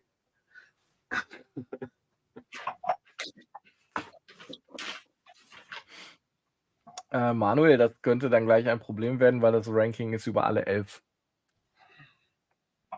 Sorry. Yeah, that's Ich why hatte I nicht so speak richtig auf nosing dem at the Schirm, moment. dass so viele nicht an beiden Tagen mitmachen. I mean, 5 and 4 from yesterday come from one of my favorite distilleries as well. They come from this really strange place, and without giving too much away. But for me, especially after trying the final dram, going back and nosing dram number 5, dram number 4, dram number 1, even, you can see how the tastes change and how it grows and develops. And all these are sherry or bourbon casks. So you're seeing this classic style of maturation for whiskey really kind of growing and developing. And this is what I love about the Heroes range. And it's one of these things where it's seeking to take kind of the whole preconception of this is what whiskey should be and go, well, actually, this is what whiskey can be more than anything else. Yeah, 1 is a little too greenish for me, but 4 and 5 after 11, it's awesome. I like it. Well, see, that's the thing. And also, as well, that's through my bar work. Is this is what we find with a lot of people who drink whiskey is that you'll start off the night with something, and then by the end of the night you'll be on to the Lefroy's, but you'll start off with a Glenlivet or a Macallan or something like that. And this is what I love about the Heroes range is that there's a bottle for every taste. There is the dram that was a bit that was a catch-all dram. There's a dram that's your peaty smoky dram. There's a dram for everyone out there, and this is what I love about the fact that the Heroes range, the Voodoo range, the Cask Masters, even the Yellow series, even all of our other different things. And we've just done the Lighthouse whiskey by Brave New Spirits as well, and it's a great all-rounder whiskey. It's in support of the Lighthouse charity as well. And what I would say as well is that if anybody is following Brave New Spirits on Instagram, please do feel free to follow the Noir, the Voodoo series, the Hero series on Instagram as well, because they're all separate accounts for them. And any questions, any queries, just drop us a line. You've got my email as well. Drop me an email. I'll see what I can do to help. But this is what I like about it as well. This is why I get very excited about brands like Brave New Spirits. And it has this wonderful kind of almost easygoing whiskey drinking aspect where it's opening it up to the new world. It's opening up to the world of whiskey drinkers that are not fascinated with brands. They're fascinated with taste. They're fascinated with style. They're fascinated with maturation. And for me, what I really like about it is the fact that you have this access to brands, the Brave New Spirit brand, where you have access to this huge variety of casks sitting out there as well.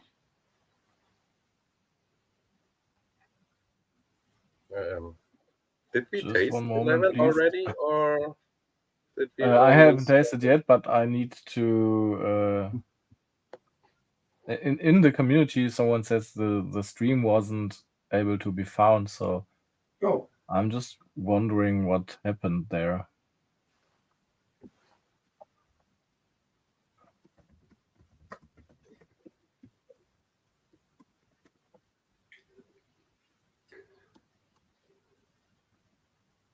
I mean, for me as well, is that, I mean, I don't know if anybody on the stream here has gone back and smelt their glasses from their previous drams as well. And I encourage you guys to do that.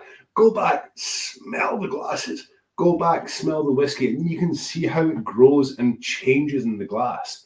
And this is why I'm a huge fanatic of this, because even if you're just getting into single cask whiskey, you have this almost, you can play around with your whiskey. You can add water. You can do this. You can do that to it. You can really get it to shine through the glass as well. Yeah. Okay, Well, sorry, I was we're not always listening doing for. that in our tastings. Go back and forth and compare definitely. one to another and say, "Oh, this one changed after smelling that," and it's thing. It's fun. Sometimes we have one person in the stream who, at the end of the tasting, who will mix all of the samples together and will blend them. An infinity dram. And I mean, this is for me what I love about this. But when I was working in the hospitality industry, I was doing tastings as well. And this is what I'd often tell people. I'd tell people, go back and check and try again. And they'd often look at me and go, don't know if we're allowed to do that. But this is what I like about the Brave New Spirits brand, is that it's perfectly okay to go and do that. It's perfectly okay to go and try different whiskies, try different styles, and see what it's all about at the end of the day. And the Heroes range as a whole, because we focus on bourbon and sherry casks, we focus on these key styles of distillation maturation, is that you have this almost benchmark of, right, we're dealing with the two key casks in the whiskey industry. We're dealing with the bourbon and the sherry, but we're showing you what we can do with it more than anything else. And I don't know if anybody in the stream has kids or not, but the best way I can describe casks are like temperamental teenagers. No two casks are the same. Each cask does its own thing. So even if when we release the next batch of Whiskey Heroes, it's going to be different. It's going to be, even if it's from the same distillery, it's going to be different. And this is what I love about it, is that you're getting this wood influence coming through and really growing and developing as well.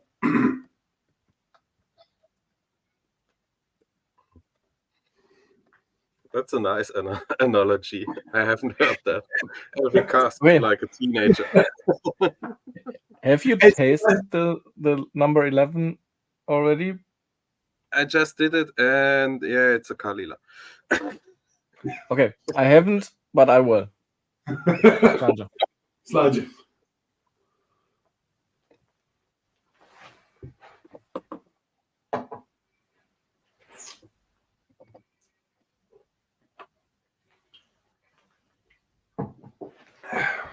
Yeah, you can definitely get straight off the bat. This is what I like about the Isle of Whiskies, is that there are so definitive structures there as well. And yeah, it's, I mean, I know this is a blind tasting, but we can pretty much no, I missed our chocolate break. Oh, damn it. I'm sorry, Sven. Sven asked yesterday if he should leave some chocolate beside for today, and I said yes, we make a chocolate break today as well. And no, we didn't. That's all the reason to go back and have some more chocolate then. Also as well is that it's this one here for me, it doesn't taste like your typical whiskey from this distillate. It's a wee bit more rounded. For me personally, but again, for me it does. That's the thing. There is no right or wrong answer when it comes to this kind of stuff. And that's, for me, I was brought up on the Freud. I was brought up on this big, heavy Germaline, big peat note forward. And for me, Kalila is one of these kind of gateway drams where it brings you into the world of whiskey. It brings you into that kind of peatier style. And I think for me, this kind of style of whiskey really lends itself very well because it's got that wonderful iodine meatiness to it as well. And if any of you are ever over in Scotland, I recommend visit a place called Silver Sands up near Skye, because it reminds me of that place. And it's a very particular memory that I have, which is we were up in Silver Sands and there's a huge storm coming in, and my dad had just managed to start a fire where we were smoking Arbroath kippers over the fire. And if you've never had an Arbroath smoky, try it next time you're in Scotland. It's an experience. And it's got that wonderful connotation for me. It's got a wonderful, rich, meaty, fishy smokiness to it. But comparing it as well is that I've had some people describe Kalila as surströmming, which is that kind of matured in tin. So it really is, sort of peated whiskies especially are very Marmite-ish. And again, this is what I like about the Whiskey Heroes range, is that we have a range of whiskies here to cater to all tastes. There is the Voodoo range, the Masters, the Yellow series, the Noir series, where you have all these different styles coming through, all these different maturing, and you have all this different kind of styles of whiskies coming through. You have these different ways of maturing casks, these different wood management. We're speaking to bodegas in Jerez, we're speaking to coopers, we're speaking to everybody across the world. And this is what I love about it, is that, and again, it's one of the reasons why it's a bit of a naff expression, but I genuinely love my job because it means I can jump on here and do whiskey tastings as well. But it's one of these things where it has there's a huge varietal of whiskey out there, and Brave New Spirits has access to all these different things, and it's got a huge presence as well, which is what I quite enjoy about it, I guess. So let's come to the most difficult question of the day. Yes, Stefan? Go back from 11 to 10. The Kalila kills the smoke and brings out the rubber.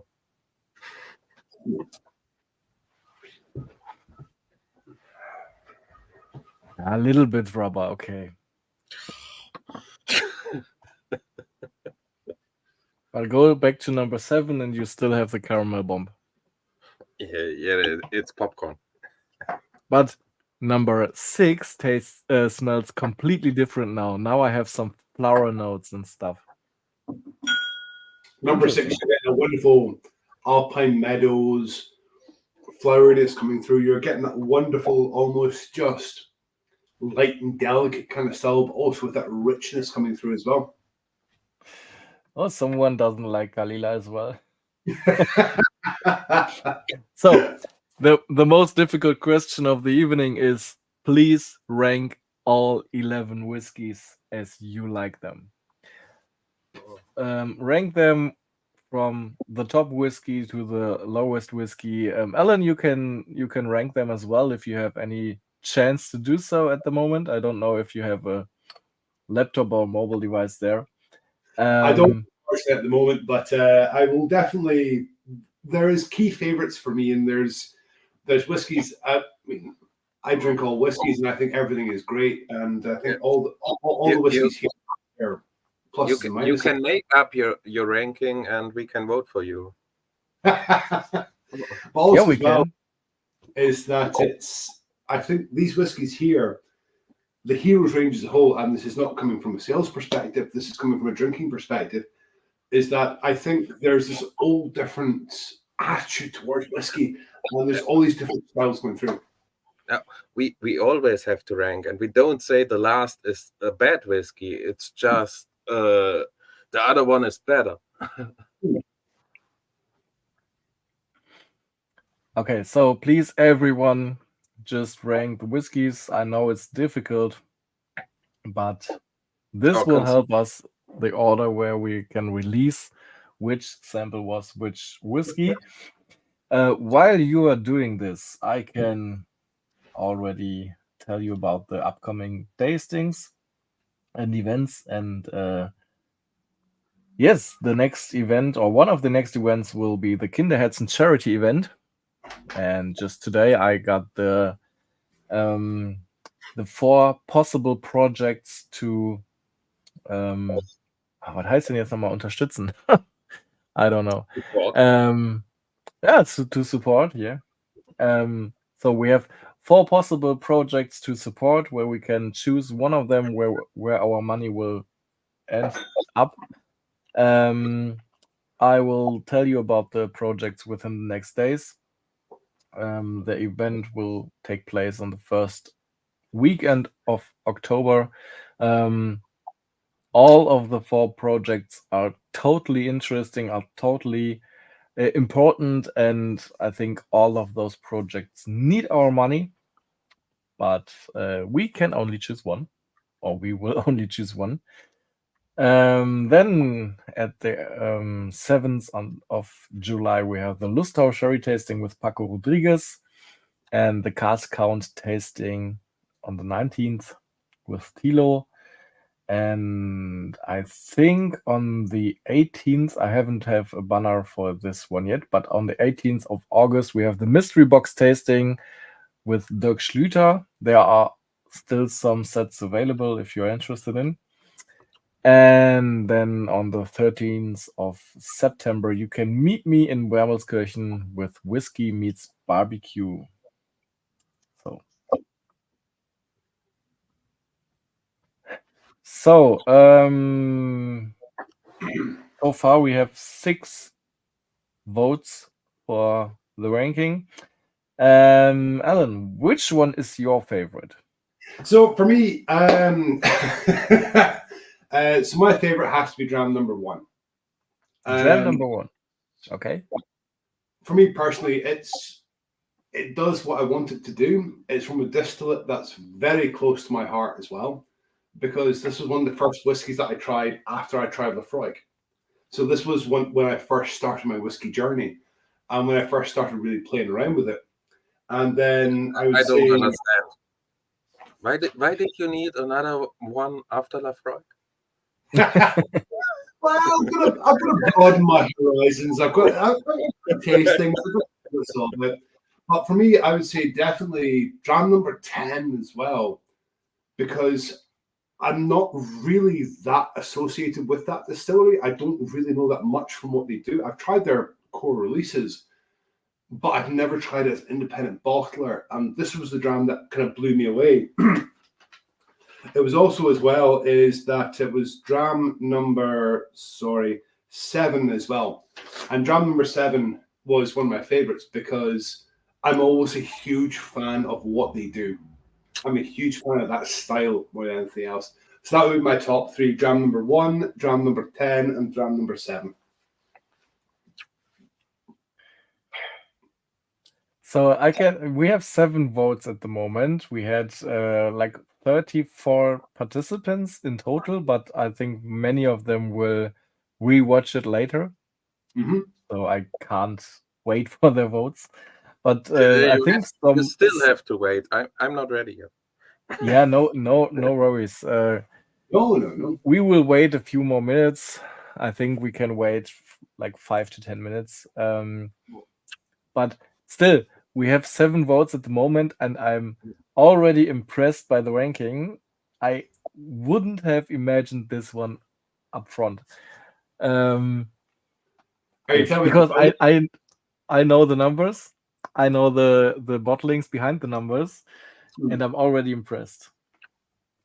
But so later on for the Kalula's first place, right? Well, no, it isn't, but it's definitely not so far away from this one. I think at the moment it's on the 3rd place or something, and I don't know why. Wait for my vote, I kill it. But again, this is what I like about the whole where we're doing and what Brave New Spirits is doing is with whiskey tastings like this as well, is that it's opening whiskey up and it's getting casks from distilleries that you just don't see very often. And I know what we've been drinking tonight, and it's been a real struggle for me not to say, right, this is what we're drinking. Because for me, this is one of the things I love about it is the fact that it takes your preconceptions of distilleries and goes, right, well, you're used to drinking this whiskey in this cask. We've done this whiskey. Yeah, I know what you mean, but from my perspective, it's totally interesting to see the people's reaction about whiskeys. If you say, okay, this is this distillery, you already have something in your mind to expect. And if you, for example, have a distillery you don't like, you never like, and someone says, this is this distillery, even if the whiskey is perfect, you would say, I don't like it because. And if it's a blind tasting, you will go to the whiskey without any opinions. And that's why blind tastings. I mean, this is why I love blind tastings, is because you get this kind of, when everybody finishes up and everybody hears what they're drinking, they go, I didn't like that whiskey, but I like that whiskey now. Why? And this is one of the reasons I love about it as well.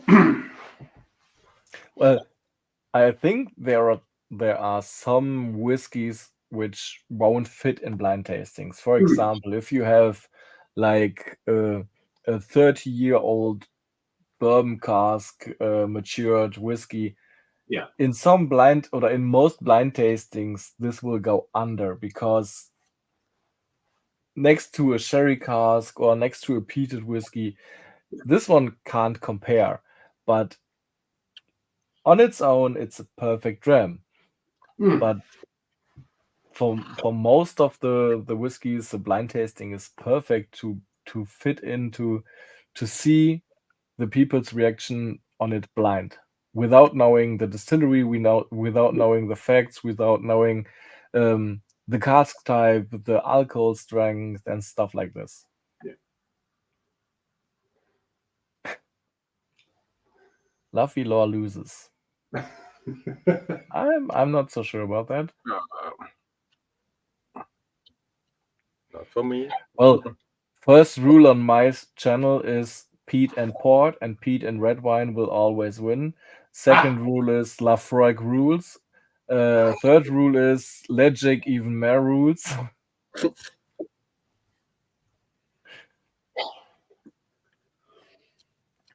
I mean, for me, it's just I'm go back and smelling the empty glass from the final dram as well, from the Kahlua, and you're just still getting that smokiness coming through it. And I mean, there's no whiskey in the glass whatsoever, but you're still getting that kind of ethanol, woody smoke coming through as well. And this is one of the reasons why I'm a huge fan of cask strength whiskies, is that you have this.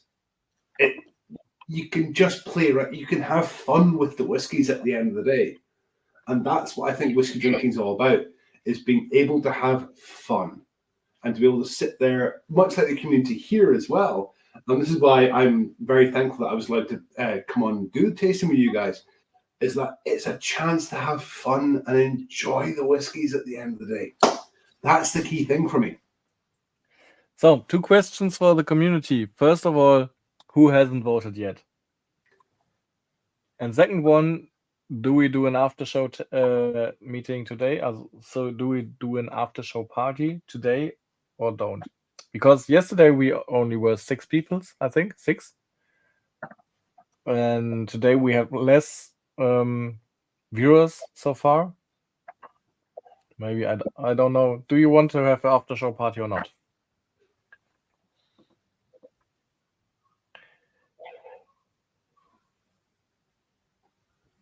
Okay.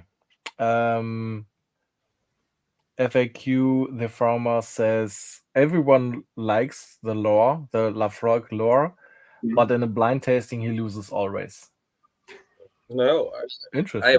I was in the tasting he was referring to. I was fighting for this guy. They all said it's bad, and so no, it's deep, it's complex, it's rich. But they had the Lafroig apple brand in front of it. No. Yep. So now we have 9 votes, so there are still votes coming in. Mm-hmm. Please tell me when you are done, when you are ready. Stefan, as you want. Okay. So, Alan, what will be your next moves into the company after getting into the company a little bit more? But do you already know what will be your part in the company? Well, I mean, for me, I kind of enjoy what I'm doing at the moment, which is providing a grounding base for everyone. And where my path takes me, I don't quite know. But for me, it's one of these things where I'm always keen to answer questions. I'm always keen to help everybody. And like I was saying before we jumped on this call to yourself, is that my key philosophy personally is to demystify whiskey. And that's what I want to do, is I want to provide a friendly face that can come and chat about whiskey at the end of the day. And this is what I can do. And this is why I'm eternally grateful for the position that I work in, is that my progression, I don't know where I'm going, but we'll see what happens more than anything else. But for me, it's one of these things where I'm always keen to expose more people to whiskey. I'm always keen to expose more people to the styles of drams and the styles of whiskies that are available on the open market. I'm always looking to showcase what we can do with whiskey. whiskey's not just Macallan, Glenfiddich, Glenmorangie, Lefroy.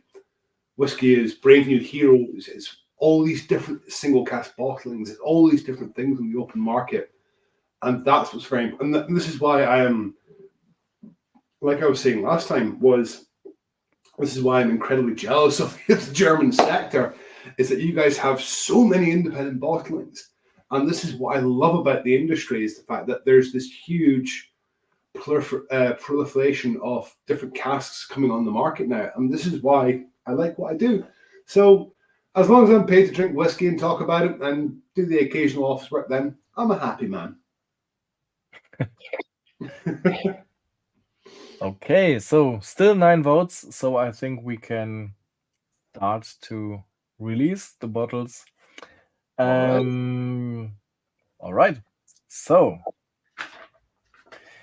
on the last place, and this is very surprising for me. Well, to be honest, the places 11 and 10 have the same amount of points. It's only referring by who got the higher votes by places, but the points are already the same. So on place number 11 is sample number 10. Wow. I wouldn't have expected that.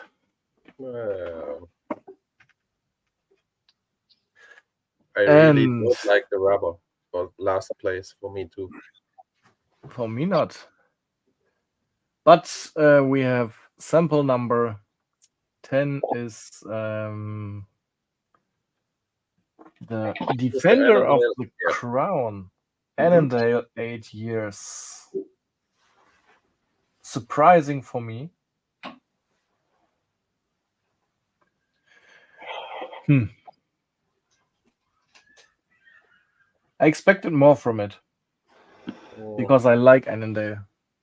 See, for me, this is one of the things that this is still a new distillery, and it's one of these things where I think this is a brilliant initial example of what they can do.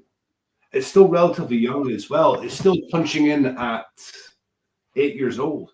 So you're still, it's the youngest whiskey in the tasting, and it's still kind of getting there. And for me, this is what I love about it, is the fact that this is part of the WhiskyHeroes ethos, which is new distilleries. This is going, we'll give you this, and we'll see what's going to happen with it more than anything else. And this is what I like about it. I just say I like the unpeated Annandale more, and with the new distilleries, I don't like the price tag they put on for their young whiskies, and they really don't deliver for the price tag. The problem is it's tax in the UK as well, but it's one of these things where it's one of these things where I think this one here especially has something that can show you what's coming through the network now, what's coming down the chain, and it's kind of, you're going to be getting this development of flavor coming through. And this is the first batch from WhiskyHeroes. This is the first time we've done this release as Brave New Spirits. So all I can say is that I'm very excited to see what batch number 2 comes. If you like peated Annandale, you should try Millstone. I have read Millstone actually. I don't mind. Okay, so place number 10, second to last, is and this was not a surprise to me, to be honest. Place number 10 is sample number 5. And this is the Deep Creatures of the Lake. Oh, I have a misspelling there. Deep Creatures of the Lake, Loch Lomond's 10 years bourbon cask. Bourbon cask? I would have thought it has virgin oak. No, it's first for bourbon. We don't have any virgin oaks. We have only bourbon cask or sherry cask in the tasting. So maybe the bourbon was just swimming and didn't take a lot of the barrel.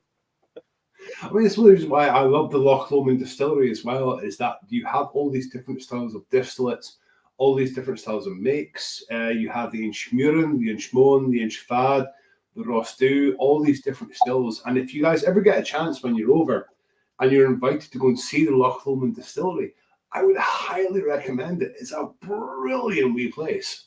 Oh, we have a very passionate brand ambassador here in Germany. So we're good with Loch Lomond. It's good to know, Alan. It's the same guy who did the Iron Brew cask finish. Ah, I've still yet to find that bottle, but that's going to be my main aim of the next year, is to try and find a bottle of that Iron Brew finished whiskey. Like I said, it were only 36 bottles. I think it's nearly impossible to do that. But good luck. I think this one was one of the Germany exclusives. I don't know. But it was gold rewarded by the Global Scotch Whisky Masters 2024. I saw it just on the homepage. Okay, this was place number 10. Let's head to place number 9. Place number 9.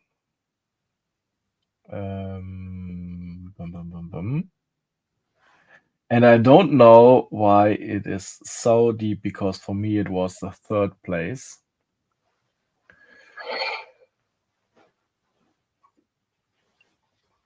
You're saying It is dumping my podium to second to last. So, place number 9 is sample number 2. And sample number 2 is the Adventures in the Meadow Speyside Single Malt 16 years. Now, I really enjoyed this one. This is the one that's really interesting, because if you guys look up the label for that, you will see it is not a disclosed distillery. We keep the distillery hidden. But you know the distillery.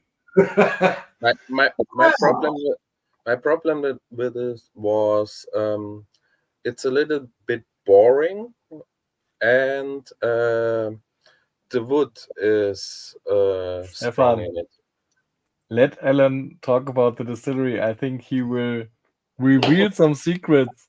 Well, I can neither confirm nor deny as to where that spirit comes from, but this is one of the reasons why I like the Heroes range, because this distillery here, it's from Speyside, and if you know your Speyside distilleries, and if you look at the label very closely, you will see the disclosed label leaves an S at the end of it.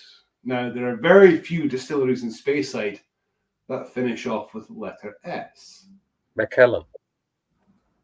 No, it doesn't. So this is not Macallan, I'll guarantee that. It doesn't finish with the letter S. But this whiskey here is really interesting. So if you know your Speyside distilleries, and of course, if you want to drop me an email with your guesses, I'm more than happy to point you in the right direction. But this one here is a whiskey that's typically found in sherry casks. You don't typically see this in a bourbon cask. And this is what I love about it, is the fact that it's something a wee bit different more than anything else. And it's got that wonderful kind of... So it's in Glenfarclas. But yeah, I can neither confirm nor deny that fact. But it's one, and that's what I love about it, is the fact that it's it takes people on the journey of what single cask can do, what single cask whiskies mean to people, what single cask whiskies can present as well. I really like this one because it was like settled, and I enjoyed the 16 years maturation. And I don't know why everyone else haven't enjoyed this so much, but better for me. Yeah, it was spicy. The wood is dominant, and I think the one was more spicy. It was boring for me. Okay, no problem. So, place number 8. Place number 8 is a surprise for me, but probably a disappointment for Alan.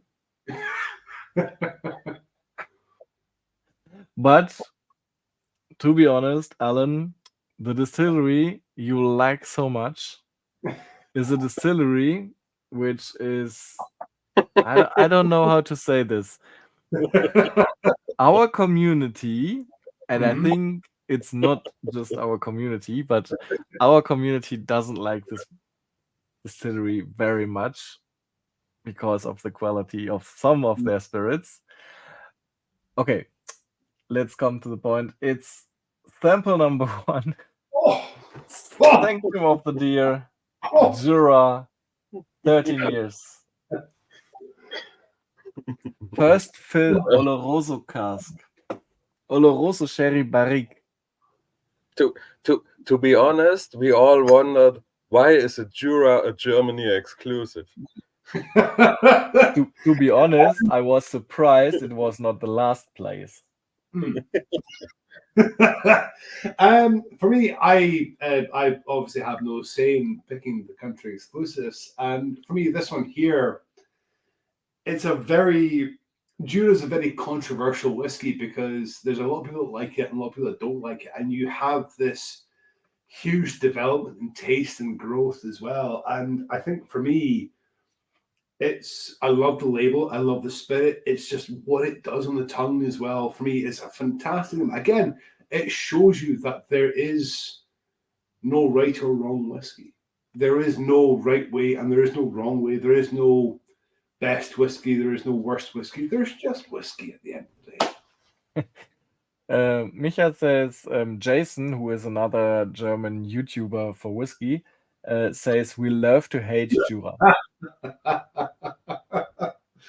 No, it was the Jura superstition is what I got into after Lafroig as well. So kind of slowly exploring the world of Jura and then seeing what's what out there as well. But yeah. Oh, it's a shame. I think he's not that high up then. I do apologize about that. But 8th place is okay. It's definitely okay. Well, I mean, especially in the Euros, so I'll take it as it comes. So sample place number 7 is sample number. Oh, Dave says it was his 3rd place, the Jura. Oh, so you're my best friend now. You're my best pal. So 7th place is the sample number 3. And sample number 3 is, I hope I have the correct one, yes, is the Blair Ethel Agent Ivy Trapped. Blair Ethel, 12 years. First fill bourbon hogshead. Number 3. Yeah.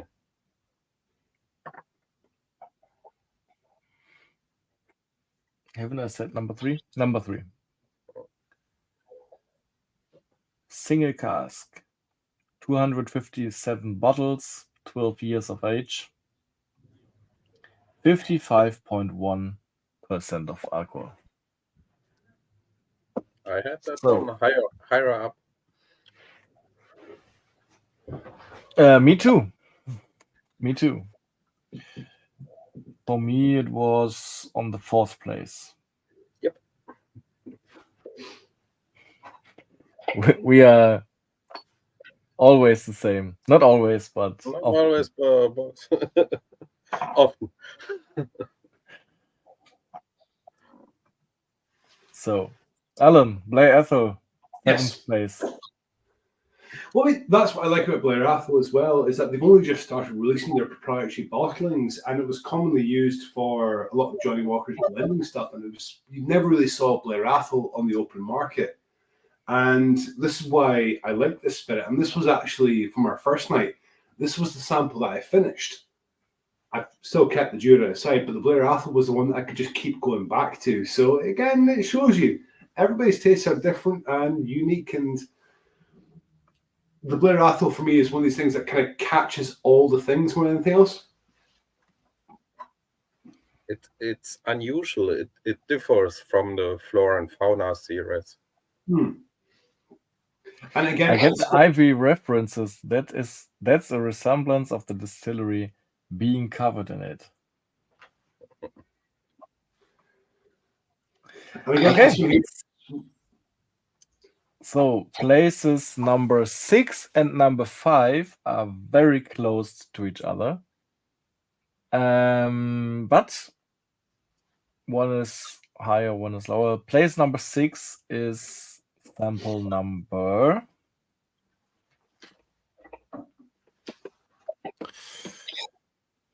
sample number 4. And I was surprised because this one was next to my last one, number 5. But for you, it's higher. So it's sample number 4, in the deep, in Schmüren, 10 years. So also a Loch Lomond. And again, this is one of the reasons why I love the Loch Lomond spirit, is because in Schmüren, this is also one of the ones that are exclusive to the German market, I should say. This one here is a 10-year-old first fill ex-bourbon cask, and there's a little bit of peat to it as well. There's a wee bit of smoke coming through the malt, and this is one of the ones that you really do see what Loch Lomond can do with the spirit.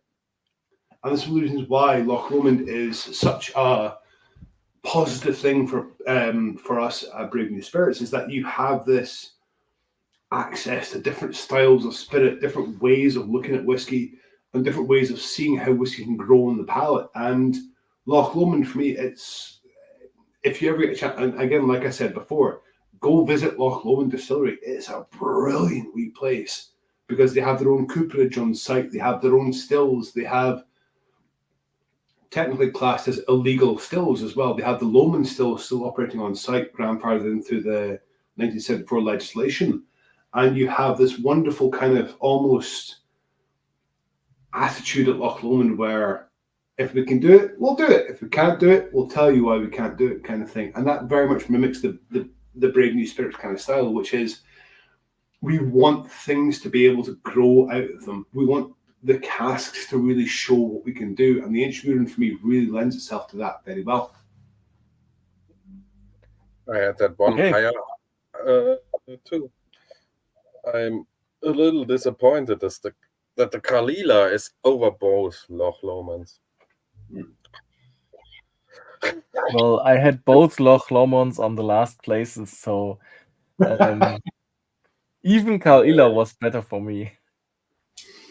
Nope.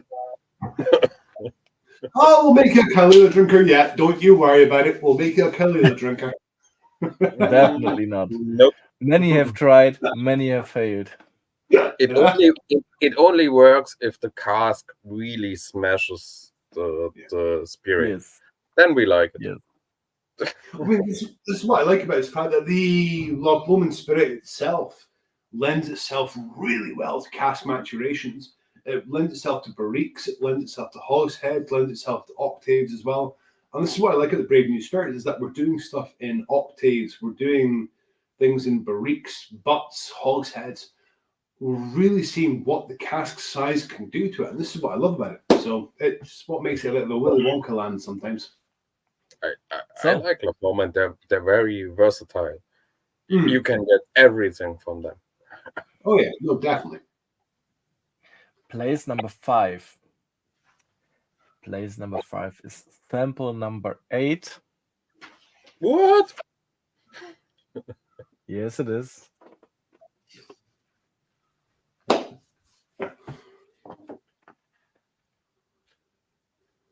And sample number 8 is the Milton Duff 13 years. Mm-hmm. And Now that you say it, I have a little sulfur, and I had that on the last batches of the 100 proof from Signatory Vintage, and I loved it. It's the only one I bought from the last output. The Milton was my second place. Now, again- if you go back to the glass, I do have some sulfur as well. Again, this is what I like about it as well, is that if you look at the bottle, you will see it says finished in, I believe. Yes, finished in the first Fill Oloroso Sherry Hogshead. So this is a re-racking. So this is, and again, re-racking is something that the whiskey industry doesn't really like talking about, but we've taken the spirit from one cask and we've popped it into another cask. And the re-racking process, the best way I can describe it is is that if you add salt and pepper to your dish, you're garnishing it, you're developing it, you're making it really come to the fore. And this really, you can get the sherry cask bringing the Milton Duff spirit through to the fore as well.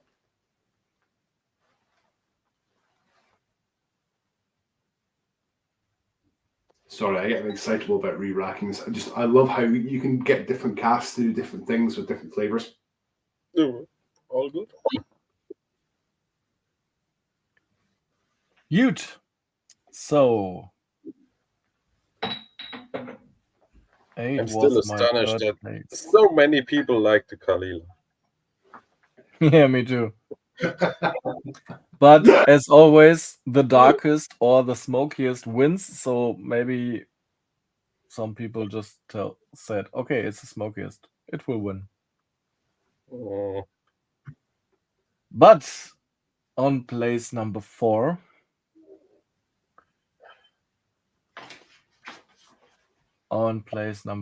we have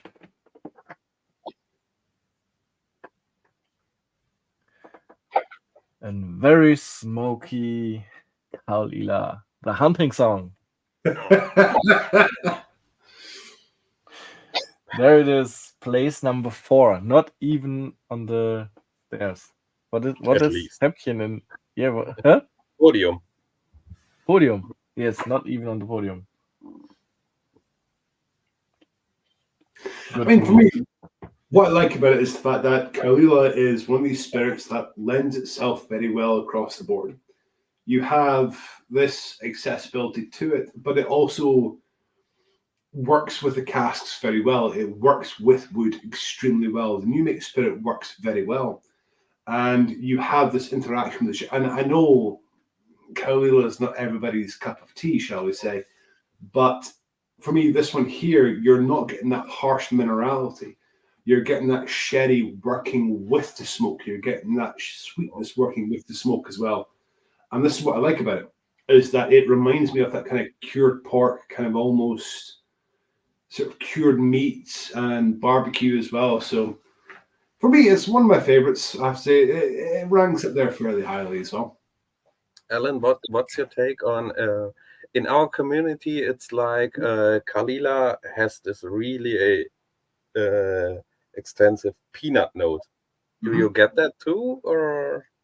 There is a distinctive nutty note to it as well, and it's kind of for me. It reminds me of smoked almonds, because when I was working in a bar, we sold smoked almonds, and we sold Isla flavored smoked almonds, and it's got that wonderful nuttiness and oakiness to it as well. And for me, I think Kalila as a spirit itself, and this is why it lends itself to the Heroes range as well, is that it works with all the casks. It works with everything. It kind of meshes very well, and it's a great introduction, because when I was introduced to Isla whiskey, I was introduced via Lafroig, and like I was saying, is that Lafroig is kind of a very TCP Germline, very big heavy hitter. But when you think Isla whiskey, you think Lafroig is what I should be drinking, whereas Kalila is sort of I learned it's not the spirit. I like the distillery edition. I like the finish. It helps the Kalila. But my favorite Kalila was the unpeated 18 years old. So the spirit is fine. It's just the smoke notes I don't really like. Well, again, this is what I like about peated whiskies as a whole, is that when you've got the Annandale, the call to arms, you've got the haunting song. Peat is not associated just with Isla. And coming from my archaeological background, peat is a wonderful thing, but you get different flavors due to different basic chemical compositions. and different locations, different peat bogs, and you get this whole kind of, you can properly rabbit hole into the sort of terroir of peat and different flavors and different notes that you can expect as well. So I think it's very much, I think the Carlilas are very much an introduction into the world of peat. You're not going to be getting your typical Isle of Smashmouth style. You're not going to be getting your heavy meatiness that you would associate with Arbegs and Lagavulins. But Carlila is very much if somebody wants to kind of get introduced to Isla, but not in a bad way, Carlila is where I would start them off, because it shows them what Isla can do. And then you can go down the rabbit hole of Bunahadens, Bowmores, Kilcomans, so on and so forth, kind of thing. Yeah, that's not my way to go. I say, take this Lafroig. If you like it, it's okay. If not, go. I must say, I'm a Lafroig fan through and through, so my judgment is the reason why I was laughing a moment ago was Micha said, if you got muted while romanizing about Karl Ila, it was me.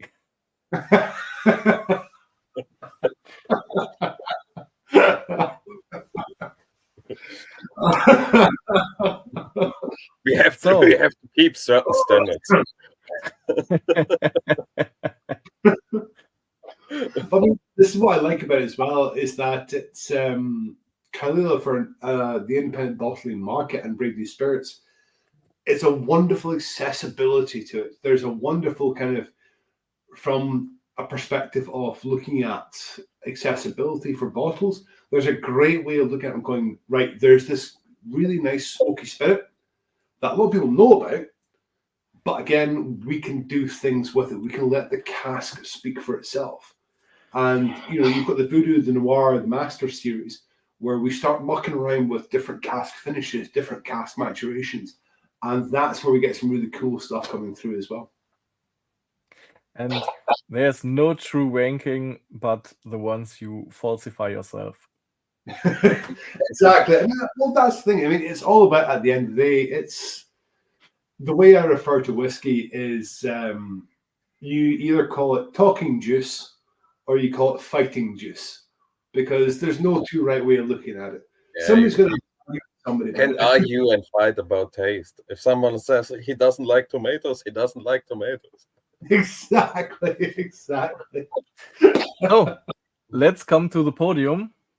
On the third place, for me it's a surprise because it was much lower at my point of view, but the third place is sample number 9, and sample number 9 is the Linkwood Awakening. Linkwood 13 years Oloroso Sherry Butt. And again, this is one of the reasons why I love Linkwood, is because you don't see Linkwood as a distillery bottling. You see this in the independent market, and you have this wonderful fruity Speyside malt to it, and you have this almost balance, and you have this gentle kind of sort of sweetness coming through. And Linkwood is what I would use to introduce people to the world of single cask whiskies. I would use this to introduce people that are wanting to almost experience what single cask whiskies can do, but they don't really know about single cask whiskies. And this is why stuff like Linkwood malt is absolutely fantastic. I usually don't really like Linkwood, but it was on my podium as well. So the good news is my first and my second place are the first and the second place in the ranking total, but with different positions. So the second place, is sample number 6, and that's the Aberlour 10 years first fill PX Sherry Octave, finished in first fill PX Sherry Octave. And this means, and I can't believe it, I really can't believe it, The grain wins the tasting. Call to submission. Cameron Bridge, 14 years of age, wins the tasting. And that's what I like about it, is that you've got your Shook in the Mist, your Abelard sherry cask, and you've all had the Abuna. You've had that traditional sherry cask Abelard. Jam number one, though, call submission, single grain whiskey. Single grain whiskey, I could talk for hours on. It's often considered Scotland's dirty little secret. Nobody likes talking about it. But if you guys ever find yourself in Edinburgh and you're out by Murrayfield and you see a big industrial looking chemical complex, that's the North British single grain distillery. And single grain is one of these much things they don't really talk about much in the whiskey industry because a single grain distillery does not look very attractive. But for me, I think single grain whiskies benefit so much from cask strength and single cask finishes as well. Well, what was one of the best grains I had so far? And yeah, And I can deserved agree. winner of the evening. Surprise to me, definitely. Good. It wasn't on the podium for me, but Again, it wasn't on the podium for me, but I can see why it won. for me, it was second place behind the Abalauer, but it won. And if I have a look on the points, it won with a huge distance on the points. But again, with the grain whiskies as well, is that you have that wonderful medicinalness coming through. And if you guys ever get a chance, I would highly recommend go visit a grain distillery because it's just so unusual and so strange more than anything else. And I'm glad to hear the Arbor is receiving some love as well, which is always good. Okay, so I had the Mittendorf on first place. okay. So we can do an after show party, but I will just stay for a few minutes because after yesterday and today and tomorrow I will be at Jason's stream at 9 p.m. So I will just have a few moments there and then I will go upstairs. But I will start the after show party at Zoom and I will send the invitation to the community and to Alan as well if you want to. Of course. And yeah, thank you everyone for participating. Today was a little bit more English than yesterday. Yesterday we had to German as well a little bit from time to time, but today it was all in English. I hope this was not a problem to anyone. Also, as well, my email has been posted in the chat as well. If there's any questions, even if you want to fire me a quick email and just want to clarify anything, then please do feel free. I'm more than happy to help in any way that I can. Yeah, thanks for the offer. I don't know if I will find. Oh, there it is. This was fast. Yeah, Alan.wood@bravenewspirits.com. I must say, just before I sign off, Entschuldigung, mein Deutsch ist nicht so gut. Also, gute Nacht. Micha says many of the grain whiskies would be better if they would have matured in much better casks. Mm-hmm. Well, again, feedback like that is always important as well, and that's why I always encourage is that any feedback, no matter what, is that so we can kind of craft that and take that on board, and that's the important thing for me as well. Okay, so thanks to everyone, thanks to Alan, thanks to Stefan, and good night for today.